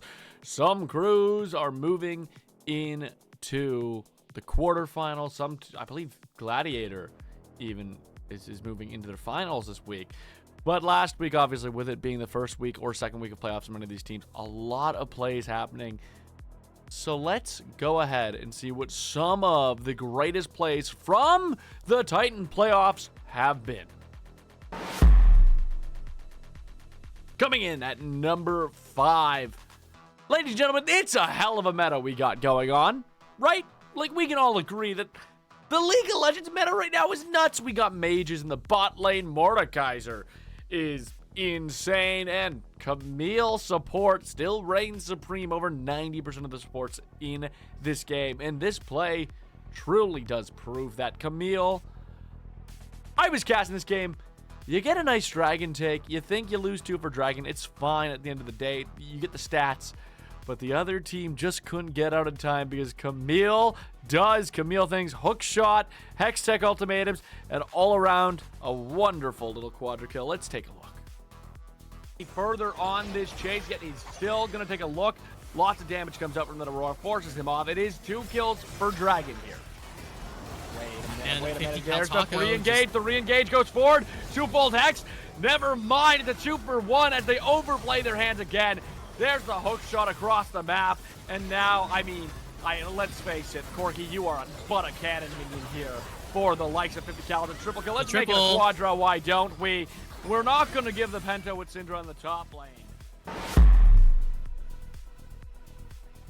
Coming in at number 4, have you guys seen either the Magnificent Seven with like Chris Pratt and Denzel Washington and Ethan Hawke, or the Seven Samurai, like the original movie that movie's based on? I like thinking of that movie because I love a good final stand. I love watching a bunch of people band together, knowing they're probably going to lose and making their claim known. But you know what's even more interesting? When they don't lose, when they win. And here, that is exactly what happens. It's Theory of Everything Absolute Zero taking on the Syndicate Monarchs. And the final stand is successful.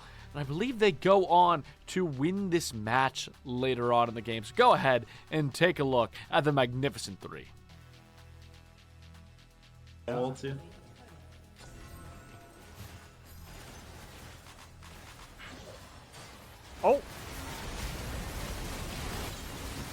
Nice. Wait, ow. Back, chill. Yeah. Wait, I got this. Yeah, can look. Killed it. Fine, so bad. Yeah, I'm with you. Just care lock. I'm saving Conqueror. Just don't die. Go! Okay, front. You're okay. I have Conqueror here. Yep, nice. Nice, very nice. Holy. Just gonna hook the 80 carry. Coming in at number 3, ladies and gentlemen. I mentioned it before, let's mention it again. Mordekaiser doesn't have a losing matchup this patch besides Heimerdinger, according to U.GG and OP.GG, which is crazy. And if you're wondering, should I pick Mordekaiser? I mean, I think the patch just went live today to nerf him. Maybe not. But this is why buffing Mordekaiser is so problematic. Take a look at this. It's nuts. It's nuts. The 4v1 is wild, man. Wild. Take a look. Gonna be able to proc the decimation here. That's gonna be the 3 abilities, and good night to Fiora. However, the 1v3 rages on its orange shoe is gonna be able to get out of there, but Hatred left by himself, gonna go golden. He finds the double, is gonna make it the triple. Can he make it? The quadra kill here, the pull, everything coming up Hatred.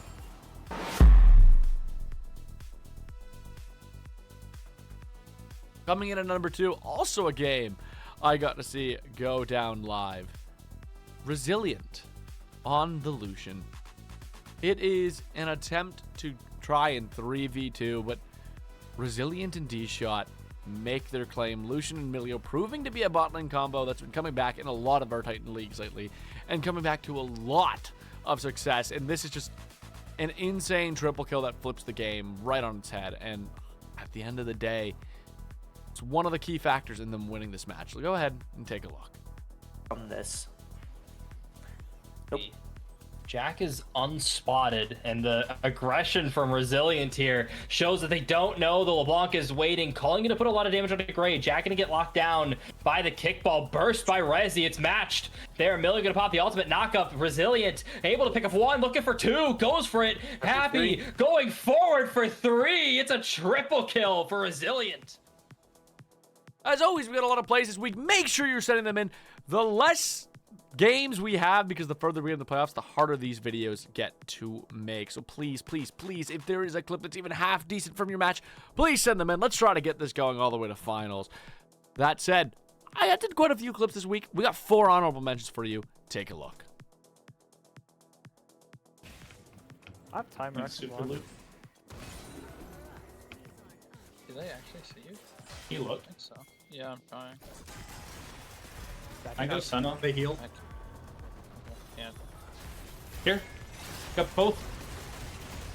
Oh my Oh god. my god. God. You're too good. Yes, You're too good. I was gonna. Nutty.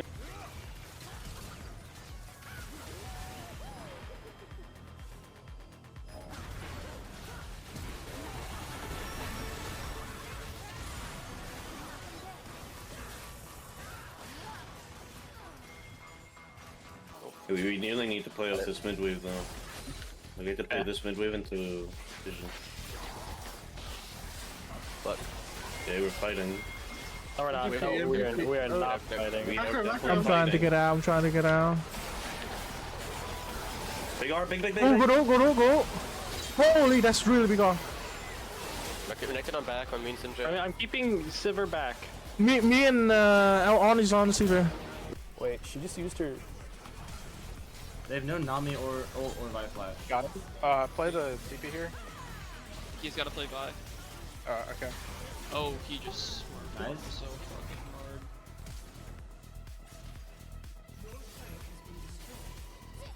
LBR. I'm just gonna wait for it.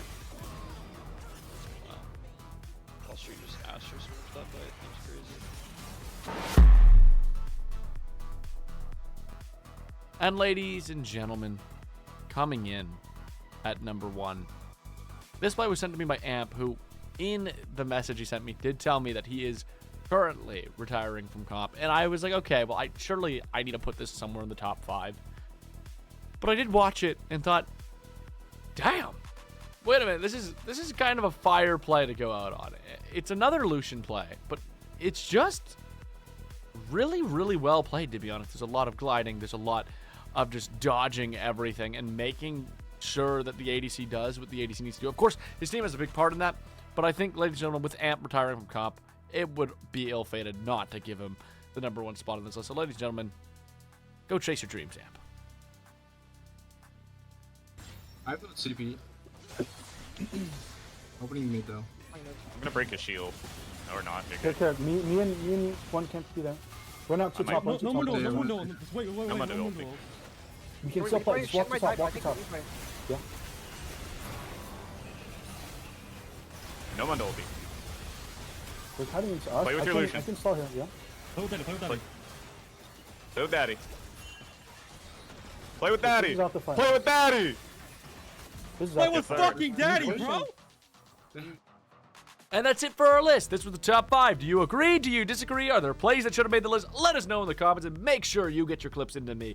We got a couple weeks left of Titan. I want to keep this content rolling. Also, if you want an interview with me, whether you're a team that's already been eliminated or you're a team that's going to the finals, let me know. I'm happy to do a couple more interviews before the season breaks. And I guess for that matter, going into next split, let us know what type of content you want. If there's any other types of content you would like to see, let me know, let Sems know, and we'll try to make it happen.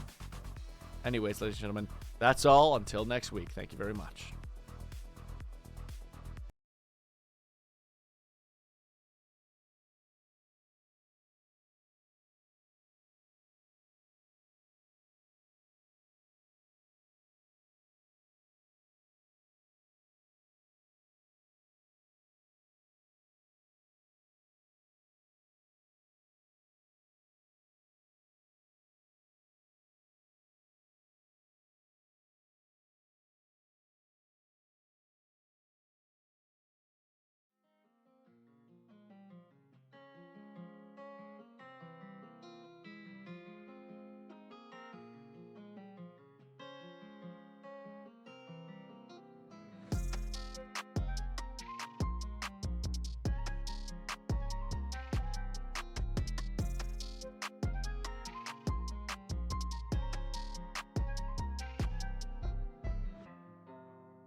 And welcome back as we're starting to get into the late hours on this Wednesday night. This is Titan Esports Conqueror League. I am Malco, joined together by Freedom Potatoes to start bringing you guys what is going to be soon the draft for Game 4 of Team Solo Invade versus Syndicate Outlaws. And if you guys missed out on that absolutely insane Game 3 where TSI absolutely dominated all over the map, and with an absolute fiesta cluster of a level 1 fight that ended up happening, they just took that momentum and just ran with it, leading them to an absolute dominant Game 3 victory. And what is looking like, as long as they keep the momentum going here, we might actually get to what the prediction was, which was a 3-1 sweep. Or 3-1, 3-1 game win, not sweep, but a 3-1 game win for the side of TSI. So, Freedom Potatoes, let me know, how are you feeling right now that we're going into this Game 4?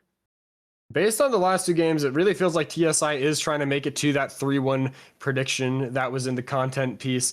They have come out swinging in these past 2 games with extremely dominant performances. They're trying to show us that Game 1 was just a fluke, perhaps of the draft or otherwise. But again, I think Syndicate still has it in them. I want to see Poro Farmer and Raijin kind of become the focuses. You know, if Poro Farmer can get counter matchup, be unleashed on something that can really take over the game.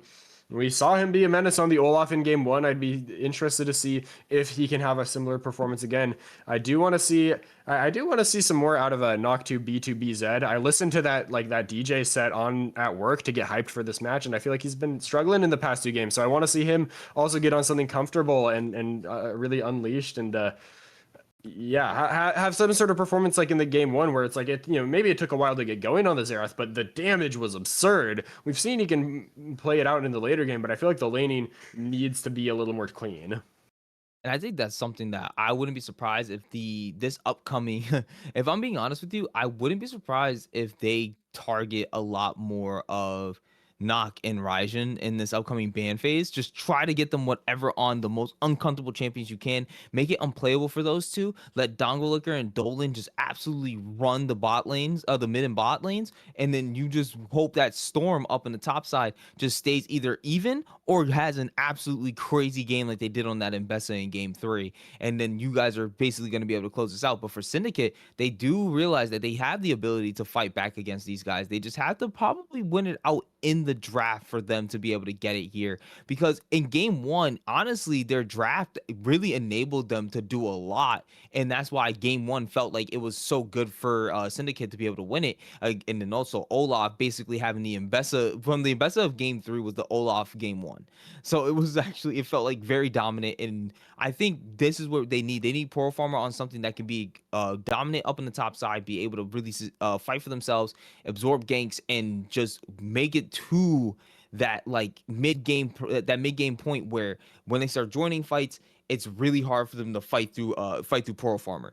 And that's how he played that. That's how he played that Olaf. And I really want to see him try to play the. I want to see him try to play the top side overall like that as well. So let's go ahead and get into the draft for Game 4, as I think a lot of emphasis will really be not just necessarily on how the mid and the bot lanes play, but how also the jungle matchups go, because it really has been a determining factor for the majority of these games is how well these jungle matchups has been going. Yeah, jungle matchup. Feel like Bees has had kind of the upper hand in a lot of these games in terms of proactivity. Game 1, I think, was pretty evenly matched, even with the early aggression from Bees on the Skarner. Soccer was able to find a lot of good angles in team fights as the Wukong. But, okay, so yeah, Syndicate has stuck with the red side. We're seeing TSI ban away Viego, and Anivia is an interesting ban. Indicates to me that they might be looking for yet another aggressive mid angle here. I know they do like a lot of those aggressive champions in the mid lane.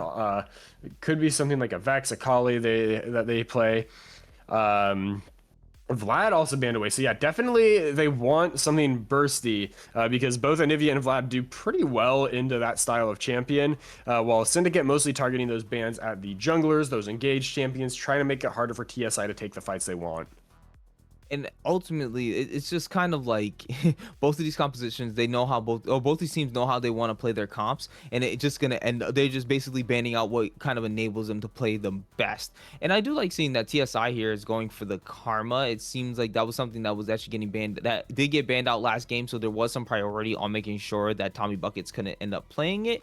But we do see for the side of Syndicate though that they're gonna pick up the Karma here. I do like the Caitlyn. I do like Caitlyn as a champion overall if you're just trying to play a more decently safer lane. And the Nico, which I'm not sure if it's gonna go towards Knock or the Shogun, but either way, it's a decent flex that they can utilize for this Syndicate roster, as we will have to see where it ends up going. Jin though, being the TSI ADC pickup, and that, you know, Karma Jin's actually one of those interesting compositions that was also being constantly played as a staple in different leagues, including the even including the professional.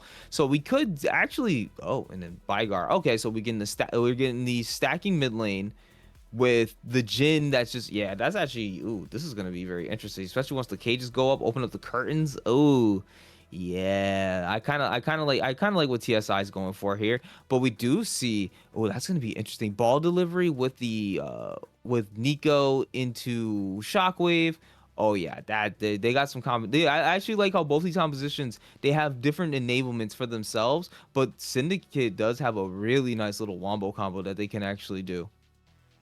Been looking for Syndicate to have those kind of reliable combos that they can execute. Last game it was supposed to be the Vi plus the Annie, but the level 1 I think where they just threw that kind of into disarray. But this game they've got, the Nico plus Orianna. Nico is again a champion that's very skill expressive. If you just try to play the straight up angles, Veigar Cage is going to stop you in your tracks, and they, the side of TSI can kind of play out range. But if you're able to find those creative angles, play the disguise game well, then I think Syndicate is going to be pretty happy with that. They did ban away the Nocturne, which is one of those really good pairings with the Nico, but I'm assuming that TSI might have been one that if they hadn't done that.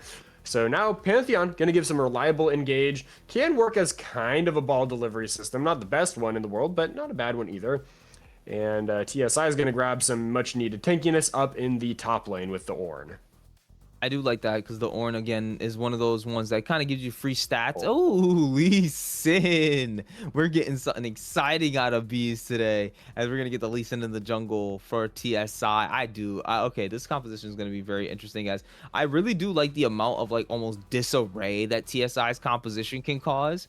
Like, the moment that you have, like, the Ornn horn called down, and then, like, the curtains open up with the Jin, everybody starts trying to, like, jump around because it's now super chaotic. Everybody doesn't want to get hit by everything. Oh man, this is going to be great. I'm really excited to see how TSI plays out their composition, just because of the way team fights are going to do, especially around objectives. They have so much potential control, so this is actually going to be a lot of fun. But for the side of Syndicate, I'm not sure how I feel about the Yorick is how it's going to be, because really Ornn doesn't necessarily want to keep fighting you all the time, even though he definitely has the dueling power to do so. So I wonder if the Yorks gonna be able to play the game the way that they want to, or they're just trying to end up getting to the point where they become a split push factor. That same split push factor that Pearl Farmer was in the game 1. I really think, again, it's still gonna come down to how well the performance is between the bot laners are, and then how well the jungles, or what the jungle matchups are looking like as well. But seeing Lee Sin getting picked up here, I'm very curious. I've been seeing I think it was it MSI where Jose Diodo went like 16-0 or something like that on Lee Sin, and it was absolutely insane. And I feel like after that game I've been seeing way more Lee Sin getting played, so this should be very interesting. It is Muay Thai Lee Sin, the rumored smoothest Lee Sin skin. So yeah, this is gonna be this should be interesting. I'm very excited to see. I don't get to see a Lee Sin often, so it's nice to get the cast one. Actually, this is my first time casting one, so that's even better. Invade through the Tri-Brush. Gotta watch out. Raijin doesn't know. Oh wait, no, that's not Raijin. That's Nico. Yeah. I just realized the pink overflow. Yeah. All right, so Bees managed to invade to the jungle. They're gonna see him there, see the ward, managed to land the mantra Q onto Raijin, getting a little bit of damage there from Tommy Buckets. It was scary, but not as bad as it could have been. But it does look like B has snuck into the blue side. On the other side, though, actually, Soccer is also starting the enemy blue buff, so they might just pass each other like ships in the night and vertical jungle this early game. Maybe they already I was gonna say maybe they already both junglers understood the assignment. They're like, yeah, one's gonna counter jungle the other on the other side. So let's just go ahead, and especially since there was like they did view, like they had a point where they did see like, oh yeah, they're there. So yeah, it's like, all right, let me just go ahead and invade. They're both gonna trade each other's blue side jungles, probably then, you know, trade the sides of the map, go back towards the red side. And I feel that at that point though, Bees is actually in a better position to potentially gank for the Vigar at this point than than Pantheon would be the gank for anyone. So if the way the map state stays, actually there might be a better advantage to potentially get some early game workings done for the side of TSI. So Orianna is playing aggressive in the mid lane matchup against Dongolicker. Ooh, nice damage onto Tommy Buckets from the Syndicate bot lane. But if Lee Sin can thread his way through the vision and get a gank off in the mid lane, that could swing things. This is a matchup that Orianna should kind of win in isolation. It's up to the junglers to kind of make the difference. And Veigar just wants to, you know, farm up and scale. B not going to go for the gank. Instead, going to go to his camps. Nock letting the wave kind of come back into him. If the Orianna can let the wave come onto their side of the lane and kind of stand past it and threaten with the ball, they can make it very hard for Veigar to get his farm off, you know, having to choose between farming and eating the poke. But so far, having a little bit of a tough time doing that. It is a 7 CS lead, which is kind of a lot for 3 minutes in the mid lane, but Dongolicker not feeling too bad about that. Still has the HP pot, still farming up decently. Yeah, is eating a little bit of damage, but I'm curious to see how this Veigar ends up building. Also, Veigar is surprisingly flexible in his builds. You can do Rocket Belt, you can do Roa, you can do Seraphs. Yeah, you know, you can go for full burst, or you can be a bit more of a utility CDR bot. And I think he's got options this game. And thank him for his passive, because that's the main reason why he can even do that, because he can build a little less damage and try to go for more of those utility stats such as CDR health, maybe even some resistances. But I feel for Nico was there counting the wave. Nicely done by Shogun. Nicely done by Dongolicker to be careful of the wave there, knowing that Nico could be there at any point in time. But Nico, yeah, that like I don't think there was even the indicator for the Nico there for even the spectator. So that kind of messed me up a little bit. Yeah, I was surprised. Yeah, right. You know, small indie company definitely should fix that. It kind of makes for a nice moment when the surprise happens. Shogun sitting on a ward. Poor farmer. Does have a nice match up top. Yorick can really bully Ornn on the side. I think that is kind of what we were looking for, is the possible angle for Poro Farmer to blow up and then root onto Shogun. Yep, and they managed to find the clone, but now Soccer is here and is looking for a target. Manages to find Lee Sin. Lee Sin jumping over to Tommy Buckets as the damage mitigation coming out from Soccer. Going to use the Soul Flare, able to push off them from getting any more damage, and that's just going to be enough for them to back off. Flash burned by Soccer and Shogun, missing a big opportunity, and they try to do it onto the Lee Sin, who has the Safeguard, a really difficult target to knock down in the early game, and Nock also had moved down for that play, and every moment that you're not in the mid lane, bullying is kind of a missed opportunity, but here's bullying. Yeah, Nock, though, doesn't realize that Bees is there. Gonna use the Safeguard to get over to Dongolicker. Now, he's gonna miss the Q, so now Nock might have to get punched a couple more times. Doesn't have the flash, so that's what ended up happening. He flashed away from the Sonic Wave on the from the Lee Sin, so now Lee couldn't jump on top of him getting the extra damage. That definitely would have been the kill right there if he did manage to land that Sonic Wave. So honestly, good on Orianna holding the flash at the proper time. But now Sonic Wave into Resonating Strike, gonna go right onto Soccer as he goes ahead and uses the shield to be able to mitigate the damage. But that's gonna be the first blood going over to the Vigar, stacked up with the Q, as TSI secures the first blood here in this game 4. Storm and Poro Farmer still fighting it out up top as the Maiden is called in. Poro Farmer gonna be able to get Storm to back off. Ornhorn was also used up top. Storm using that as soon as he hit level 6. But yeah, a bit of a tempo misplay from Soccer, and now Shogun might bite the dust too. Gets the Resonating Strike, goes under the tower, and that's gonna be Shogun getting taken down. Another kill as the cage comes down. Raijin gonna be taken down to about half HP, rooted up by the Jin W. Not gonna be able to get anything else though. Nock is here though, and there's some low HP bars. A nice decent shockwave combo might be enough to be able to take at least someone out.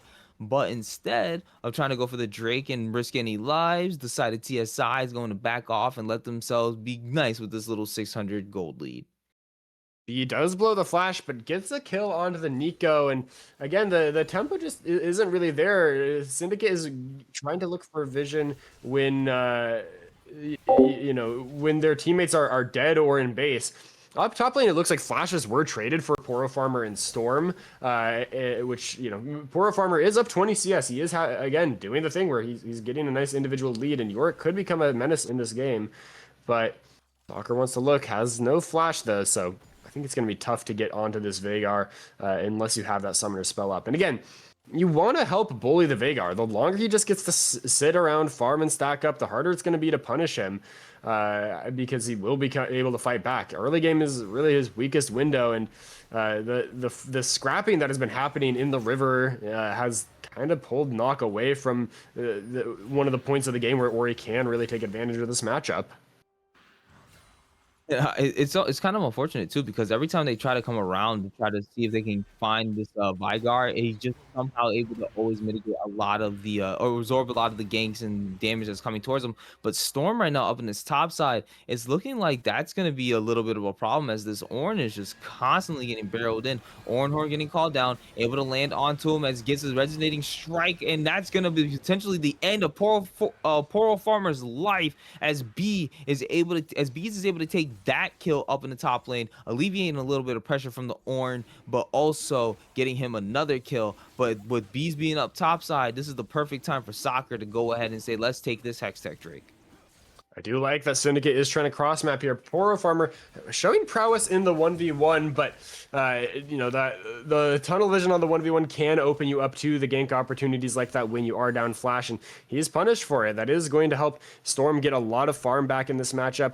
One camp taken away up the top side by B, and looking for the grubs as well. Knock is in a decently strong spot, has a lot of health, a lot of mana, but no one around to help fight that. So it is just going to be back to business as usual in the mid lane. And again, I want to see Veigar feeling the pain instead of just kind of waltzing around farming Qs. I'm seeing some on my way pings being done by the red team, so that looks like here comes the Grand Starfall, gonna jump right on the bees, and he's such low HP, not gonna be able to get away, and it's gonna be the shutdown, as it's gonna be Soccer taking that kill and now securing the next couple Void Grubs for themselves. 2 Void Grubs gonna go actually over to the side of TSI, as one of them is secured by the side of Sin after that Grand Starfall. So nicely done to be able to at least secure themselves one of the grubs. And that is the first kill of the game for Syndicate. Much needed, and it's on a nice target. Pantheon can use that to try to push the tempo in the early game. You know, obviously getting it on a carry might be nicer, but if you have a strong Pantheon, he can help other people make stronger, share the love, spread the wealth. And Caitlyn's getting to put some time to push in bot lane as well. We're still waiting to see, I feel like, a real team fight happen in this game. It's going to probably be a while, though. We don't have Drake up for another 3 minutes, so a lot of these champions are just going to get to continue farming, and I feel like that kind of favors Storm and Dongo Liquor. Which is why right now B is up here once again. No flash on this Yorick, so we're gonna want to make sure we utilize that time. Ornhorn is ready though, so Call to Forge can be used, with the ultimate getting taken down here. Poro Farmer just ganged up by 2 people once again, and that's just unfortunate as the Yorick goes down and B takes another kill. Poro Farmer perma-shoving and getting punished for it. Again, the tempo isn't there to really help him out. Dongo Liquor in danger. No, going ahead and going to be able to use the cage, keep them away. Does get his flash out of them too, but that does deter any more of the gank, as Dongo Liquor does utilize the Event Horizon in a decent way there. And Knock, I feel like, could have ulted the Veigar to open up the potential kill angle. I don't think I've seen the Orianna ult once this game. It's on a low cooldown in the early game. You can just use it to heavy trade with your opponent, force them on low HP, and try to make them back, miss farm, so on and so forth. But it feels more and more like Knock is running out of time to take advantage of this matchup mid. Ooh, not gonna be able to get the root as the solar flare comes out. Shockwave gonna be able to bring in Tommy Buckets as Soccer gonna jump in onto Dongo Liquor, gonna be able to stun him up, but instead is getting taken down to extremely low HP. The heal is gonna barely be able to save him there, as Shogun rushed up at the right time, saving the Pantheon. But now, as we're starting to see a little bit more advantage go over to the Ornn here up in the top side, as they do have the one completed item of the Unending and the Spare, versus just the components for the side of the Yorick right here. But Yorick still kind of being a little bit of a lane bully. Even with the item disadvantage, York still able to bully a little bit there. Finally able to get some platings down. That's what he really wants, is to go to work on these turrets. It's unfortunate for Syndicate that TSI was able to get the majority of the grubs, because Yorick would really love to take advantage of that as the main split pusher in this game. Nice heal by Shogun in the mid lane, just narrowly saving the jungler from death on an aggressive play. And now we do have a 1.5 minute timer on the Drake. Oh no, Oriana doesn't have the ultimate. Okay, thank God. Primordial Burst on cooldown, so it's not going to be enough to for Dongo Liquor to be able to get that kill, even though it does more damage based on missing HP. So it would have definitely forced the back out of him. But this time, once again, B up in his top side at the right place, right time, going to be able to gank in onto help with Storm, gank in onto Pearl Farmer and force him onto his third death. But this time, giving the kill over to the Ornn, giving him a little bit more of an advantage. That's just dreadful for Syndicate at this point. They've got the R5 counter pick 2 games in a row that is getting heavily punished. This time around, it's more because of the individual hubris, I feel like. You know, last game, it was kind of out of Poor Farmer's control, but this time, he is just getting camped, and it kind of needs to be a little more prepared for that possibility. Yeah, and that time doesn't even need to use the pillar, as they can just use the wall that he was crowded up against, and that's gonna be enough to send him to the gray screen. And so right now the game is definitely the top side being overall in a good advantage, and but the bot lanes being overall even. This is definitely showing an overall advantage for the side of TSI. Gold lead just over 1k. Drakes are in favor of Syndicate, so still a pretty close game overall despite the big kill lead. The farm has been favorable for the side of Syndicate. Ooh, Dongo Liquor and Grand Starfall gonna land, and Dongo Liquor gonna get caught out, shut down. This time they're able to find the Vigar, but they're still fighting as Bees is here. Open up the curtains, looking for targets as they get 1 bullet, 2 bullets, 3 bullets. B gonna take out Shogun, but it's gonna be stunned up and locked up by Soccer as they're looking for more, rooting him down. Not gonna be able to land the damage. Pantheon gonna be able to walk away, but a lot of damage landing right back from the Caitlyn, trying to get a little bit more onto him. Poor Farmer trying to go ahead and 1v1 him, doesn't get the flash auto. Not gonna be enough to take down the Ornn as the Ornn flashes themselves. Another trade of man. Top side, unfortunately for Poro Farmer, doesn't get that kill despite being down 0-3. Still nearly wins a 1v1 on this component wizard build. So when he gets that back off, he should be able to return much stronger and punish this matchup even harder. But it is going to be the Drake claimed by B down bot side. That fight does end up going the way of TSI. Despite the initial shutdown onto Dongo Liquor, the Fed Lee Sin in the extended fight with Karma at his back is pretty potent. And I do like that we saw the combination of the ults there, you know, the threat onto Veigar to make him burn the cage, and then Pantheon shows up to punish him when that's down. If Syndicate can make plays like that more consistently onto the squishier members of TSI, they'll have a fighting chance in this game, but they need to start looking for that more and more, and maybe also have someone help Poro Farmer in this top lane. He keeps having Storm on such low HP, and you can see why he's overplaying his hand so much, because it looks like he has a kill angle every time, but then, you know, Storm gets bailed out, and Poro Farmer hasn't really had that luxury. Oh no, that's a lot of damage landing down onto the Nico there for Shogun as they're continuing down the chase. Does get a bit of damage done to Lee Sin as the Yordle Snap Trap gonna allow for some of the additional headshots from the Caitlyn to land onto him. Ornn items should be coming through very soon. I believe level 13 is the first one. So we should be getting those in, and that's gonna just give a little bit of extra value. Oh man, that's a free stack over there and a lot of HP from the Veigar. Yeah, so those probably has a decent amount of phenomenal evil stacks at this point, I would assume. But yeah, this Veigar is gonna end up being a problem. Yeah, 165 stacks with 294 AP and only has a Rod of Ages. Yeah, this is just not even. That's not even fair at the moment. You're gonna have 300 AP as soon as you can land one more stack. Yeah, that is a lot of AP. Those empowered CDR boots so nice for Veigar. Can help him, you know, throw down more stuns, gets a little speed whenever he hits someone. It's a good time for him right now, even though he's just at 1-1 and down a little farm. I feel like a Veigar who's down just a little farm is still a fairly happy Veigar. Yeah, so he's already getting free stats, you know.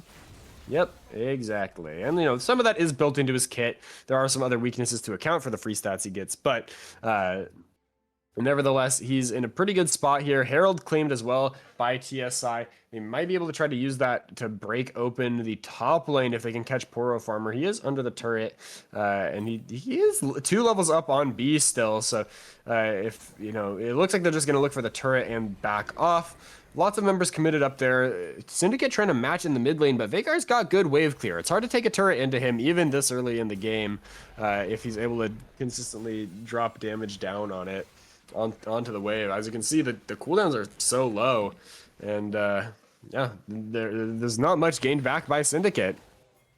Yeah, Veigar's like, I'm happy just to keep farming, but Poro Farmer looking like farm, but we got Soccer coming down, but there's still 3 members here, but B nearly taken out, doesn't have the safeguard, able to go and shut down as the Yorick's going to be able to take that with the Maiden, and now they're forced to run away. Shockwave going to force the flash out of Tommy Buckets as Storm and Tommy are able to walk away. Dongle Licker not there, but going to just, wow, that's some decent damage right there from the Peacemaker. So Raijin starting to come online with this Caitlyn, even with the Hex optics. She's still doing a lot.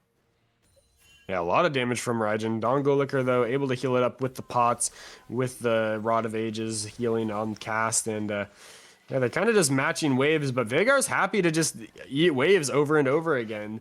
Poro Farmer does get a nice shutdown onto Lee Sin, a little revenge for all the camp that's been sent his way this game, and now he's trying to work on the bottom lane. Jin, not the best at dealing with the mass of Yorick ghouls because his attack speed is so slow, but Poro Farmer also not wanting to be punished on the side lane is going to take it back, and I believe he still hasn't. No. Maybe he has spent the money, but in any case, 40 CS lead in the top lane despite all the camp. Poro Farmer still in a pretty good spot, and again, I'm looking to him on the split push to help Syndicate find good angles where he can drag multiple players over and let Syndicate get a good team fight. Because if Ornn and Lee Sin aren't there, there's not really frontline for TSI. They have the Veigar cage and like Karma Shields as kind of pseudo frontline, the utility type frontline rather than health. But I do feel like Yorick's going to be able to take the 1v1 with most champions on the side lane as Storm rooted up. Storm getting found, rooted down by Shogun, but here comes the Ornn Horn, not gonna land onto any members that are of any importance, as the Pop Blossom gonna be able to knock up 1 member, but not gonna be enough to take any kills. As Dongle gonna be able to take the first one down, as they'll open up the curtains, gonna be able to find 4 shots, but not gonna be able to find any kills. He's not gonna be able to be the sniper that's necessary. Poro Farmer gonna be talked up, but the event horizon is show. Dongle gonna be able to take the 2nd kill, and Storm gonna be able to take out Raijin. That's 3 members dropped from the side of Syndicate, all losing their lives, and that's for nothing on the side of TSI, and they get a pure positive win and the Drake. So let's see this again. I mean, they find the initial route onto the Ornn, but who really cares about that? Ornn Horn and this choke is big value. Doesn't hit many people, and then it's the Lee Sin kick onto the Orianna that really starts things off there. And once that goes down, I feel like the curtain call and just all of the sustained damage that B and company are able to pump out is too much for the side of Syndicate, and then a huge cage at the end sets up just all of this AoE damage onto the remaining members to finish off the fight. So overall, pretty clean fight from Team Solo Invade, despite a little bit of the wombo combo landing. I think the CC only hit 1 or 2 people from the Orianna and the Nico together. You're gonna need better ult angles from these champions. As I said, you can't just walk in face first and drop the CC on the tanks. You need to find the squishies. You need to find a way to wrap around. And it wasn't there that fight, and that's gonna give TSI a 2.5k gold lead in the Drake. We also got to give credit, though, to the spacing of Dongle Licker and Indolin Hold Don. Ornn Horn called down, not going to be enough to hit as Tommy Buckets is trying to make his way up the Storm to be able to help him out and secure the lockdown on Poro Farmer. They want to be able to lock him up, able to get the root, but he's safely under his tier 2 turret. Not going to be enough to get him as a Grand Starfall going to drop onto the Jhin, and they're going to be able to get him in between the turrets and take the mirror tier 2. That's going to be enough to bring the gold lead back to within 1,000, almost 2,000 now, because the turret dropped in the bot lane. So resonating strike, Sonic Wave gonna land onto Soccer. Does have Tommy Buckets here to be able to help, and Storm can make their way down. But Dongle Licker, though, just gonna keep pushing these waves out as they trade turrets. There's that Grand Starfall as ball delivery system that I mentioned earlier. They're able to find the kill onto Dolan, being up a little too far, and they get a turret off of it for Syndicate as well. So although Veigar is able to take a turret on the bottom side, I think Syndicate, when you're behind, even trades are kind of nice. The team that's ahead should be extending their lead, not just maintaining it. And that lead is about 1.5 thousand gold now, which it definitely favors TSI. They've got strong members across the board, but I still think Syndicate has some very explosive potential with that Orianna Nico combo, or the Orianna Pantheon combo that can absolutely win them a team fight if they find the right angle. And I think where that's what's happening here is that they're starting to do exactly what they did game 1 to win, is that they're like, hey, our ult's off cooldown, can we find a pick? Let's utilize it right now. But here we go now, looking like the pick is going to be Knock as he's trying to get away. Curtains open up. The first one going to land on the Knock, second one not going to land, third one not going to land as the Ornhorn getting called down, looking for the fourth shot, not going to land on any low health members, but still be able to make them run away. We do have the kick being brought off as B gets slain off on the backside, going under the turret, trying to take down one of the members, but remember the Mirror Tier 2 is still up as Dongle goes on the killing spree, able to take out the Orianna. Soccer now going to be the next member dropped as Storm goes on the killing spree himself. Woo! But the roots and the damage from Shogun going to be able to take out the Karma, as now we do see the split push force here from this York as they're just getting the chance to barrel down this bot lane, and oh my god, look at that tower drop. That's 2 turrets taken and a 2 for 2 in the mid lane. Syndicate once again happy with that trade. And Poro Farmer are going to be able to go back and spend so much gold and just continue to be a menace. He's still got all of that gold in the top lane he can unlock for himself and spread around to his team. 70 CS lead in the top lane. Syndicate just needs to be able to slow down these fights a little bit. It was a good punish on to be there when he went under the turret to lock him down and find that kill. That is kind of the member who can lead the charge for the side of TSI.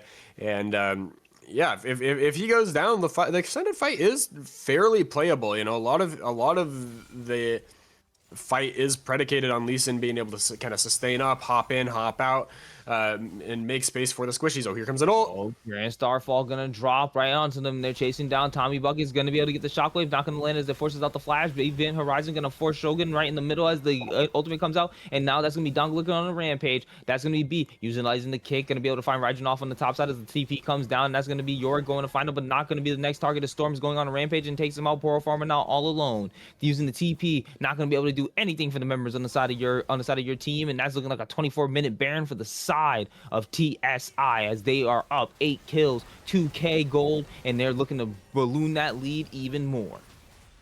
Bit of an overextension from Syndicate. I saw the angle, but once you get the flash with the Orianna ult, you kind of have to back out. That's one of your key team fighting tools, and now Poro Farmer might be in trouble. Oh, here we go. Ornhorn gonna lock him up and chain him down, going over the wall, flashes into the charge and trying to take him down. On Dongle Liquor going unstoppable, as that's gonna be Poro Farmer losing his life for the 5th time in this game, and the Baron now going over to the side of TSI. TSI with the Baron should be able to break this game open even more. They want the Soul Point too, and they're going to TP in for it. I don't think Syndicate has a great way in. The Veigar cage can just buy so much space. They are a little off tempo. If Syndicate can find this brief window to punish, they could look for it, but I think they're just going to try to farm up. Yeah, no point, especially with no Grand Starfall to kind of just give them this, just a drop on their heads and give them the fear of okay, we need to back off before Pantheon gets here. So yeah, no, this is going to be the soul point for the side of TSI. There's another Ocean Soul. Oh man, more damage, and that's going to be Shogun losing their life once again. Dongle goes dominating. He's able to take that kill. 1 shot, 2 shot, 3 shot, 4. Not going to be enough. Actually, the 4th shot curves the bullet, and it goes around and is able to take him out as B was able to keep the Caitlyn still. Now it is just Knock, Pantheon, and Poro Farmer all alive, but not much that the York can do at this moment, as these Baron empowered minions are being pushed into the mid lane by 4 members of the side of TSI. Actually, it's all 5. All 5 members of the side of TSI, as they're looking for this mid inhib now with the Baron empowered minions pushing in and that mid tier 3 dropping. Game not going to be over, and the inhib down does mean potentially more gold for the side of Syndicate as they clear it up. And with no objective up for a while either, I don't think the inhib is going to get that much value. So potentially, an objective that they didn't need to take, but it does bring you one step closer to knocking down the Nexus. Bottom turret going to be the play here, as Yorick is just splitting on the other side. Again, the Syndicate needs to be careful fighting without the Yorick. Despite the scoreline, he is still quite strong, and they kind of just want to buy time for him to do the split push thing. A lot of the situation Syndicate is in right now is because they looked for a fight when they didn't have vision on the enemies, and their Yorick was still looking to make the split happen. I think if a little more patience would have paid dividends for Sin, but now they're really on the back foot. Portal Farmer is able to get some plates and draw some people up to top side, but it's TSI going to be looking to use this Baron buff and try to get some more gold in their pockets. 5,000 gold up for the side of TSI right now, as they are able to crack the mid inhibitor. So they do have that little bit of pressure being pushed into them. So I kind of understand why they went for it. It's like, hey, this is an early inhib for us. If we get this constantly keeps pushing the super minions in. So even if they try to contest us at other points, it'll at least push them into pressuring. Like, it'll at least push a little bit more pressure onto them in the mid wave. So right now, we do see the Event Horizon being used onto Portal Farmer, as Shogun is now being chased down by B and might look like he might lose his life. Yes, he does. B solos out Shogun. And now the top tier 2 looking like the next target, as Portal Farmer just has to walk away with the Maiden, and that's going to be dropped by Vigar, as well as the minions continue to push in. No more Baron on these members, as a 3-man shockwave going to be able to land on the multiple members, as Raijin is looking like the target on the backside, as B is going to go to kill spree to be able to take them out, but though Vigar is going to be shut down by the Pantheon as the curtains get opened up. Portal Farmer flashing over the wall, not going to be landing as 3 shots go, and it's going to be the 4th one, barely nearly taking him out, but it's going to be enough damage to be able to help the Ornn to go ahead and take out the Yorick, as Nock is the only solo member left, and Ace 5 for 1 ace for the side of TSI as they continue to go down. Shogun now being the only member left alive, as they had to watch the rest of the team members get aced late in that fight, and they can only watch as the rest of the base gets continuously dismantled. Shogun's gonna try to make a last-ditch effort here, but it might not be enough. You still got 12 seconds left on soccer. Shogun trying to get back into their base, going golden to prevent themselves from dying, trying to heal a little bit more, but it's gonna be them losing their lives. Yes, you take out the Ornn, but what does it matter when the Nexus is going to drop, and TSI take this series 3-1. 3-1, the final score in favor of TSI, and those 3 wins were all dominating wins.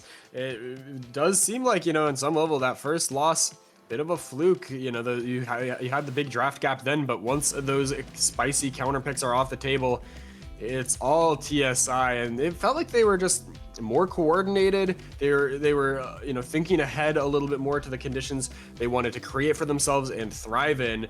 While on the side of Syndicate, there was a lot more disarray, a lot more overextensions and fighting off of each other, without each other's tempo synced up. That gave TSI those windows to blow the games open. And honestly, TSI, like, at first, I was just like, all right, this is going to be one of those compositions that might be a little bit hard. Whenever I see, like, Jhin Vigar, I tend to be like, all right, so, like, are they gonna be able to actually do, like, enough, like, consistent damage throughout the entire thing? But maybe not so. If anything, I think it's more of just like TSI ultimately they just played the game overall better, like in every way, in every lane. Like B especially, I want to honestly give credit to B on this Lee Sin, because they were just playing, they were an absolute different animal on it, and it definitely allowed them to be able to kind of like bolster the team and get them to that point that they're at. I want to say that it really didn't surprise me that game 1 went the way it did. But TSI definitely came out a lot stronger. They had to allow for Syndicate to be able to be comfortable that game 1 and allow them to play to their strongest at game 1, because then we only saw it start to dwindle a little bit as the games went on, and I think that's when we realized that TSI had Syndicate's number. TSI with Syndicate's number in the end. That number is 3-1 series score. And yeah, I feel like just across the board, it felt like Team Solo Invade had the better gameplay. I feel like top lane is the lane where I saw the most hope in many of these matches for the side of Syndicate, but it was also on the back of a lot of over aggression that was easily punished by B. It felt like B adapted as the series went on, really learned those aggressive trading patterns that Poro Farmer liked to take, and just was there every time he wanted to look for the solo kill to turn things around, give his top laner the opportunity to stay in the game. And when you can stave off that massive threat that is the R5 counter pick, you really just open the game up so much for yourself, because you get the B1 pick that you want, the enemy gets the counter, but you win it anyway. What more could you want?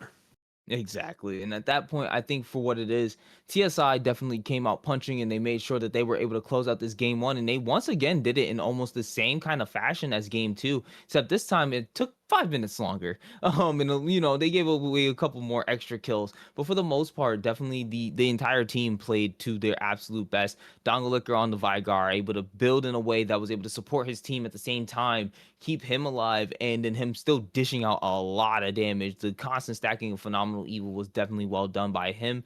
I also want to say that B on the Lee Sin, absolutely disgusting, finding so many weird angles into fights, into under tower dives and stuff like that.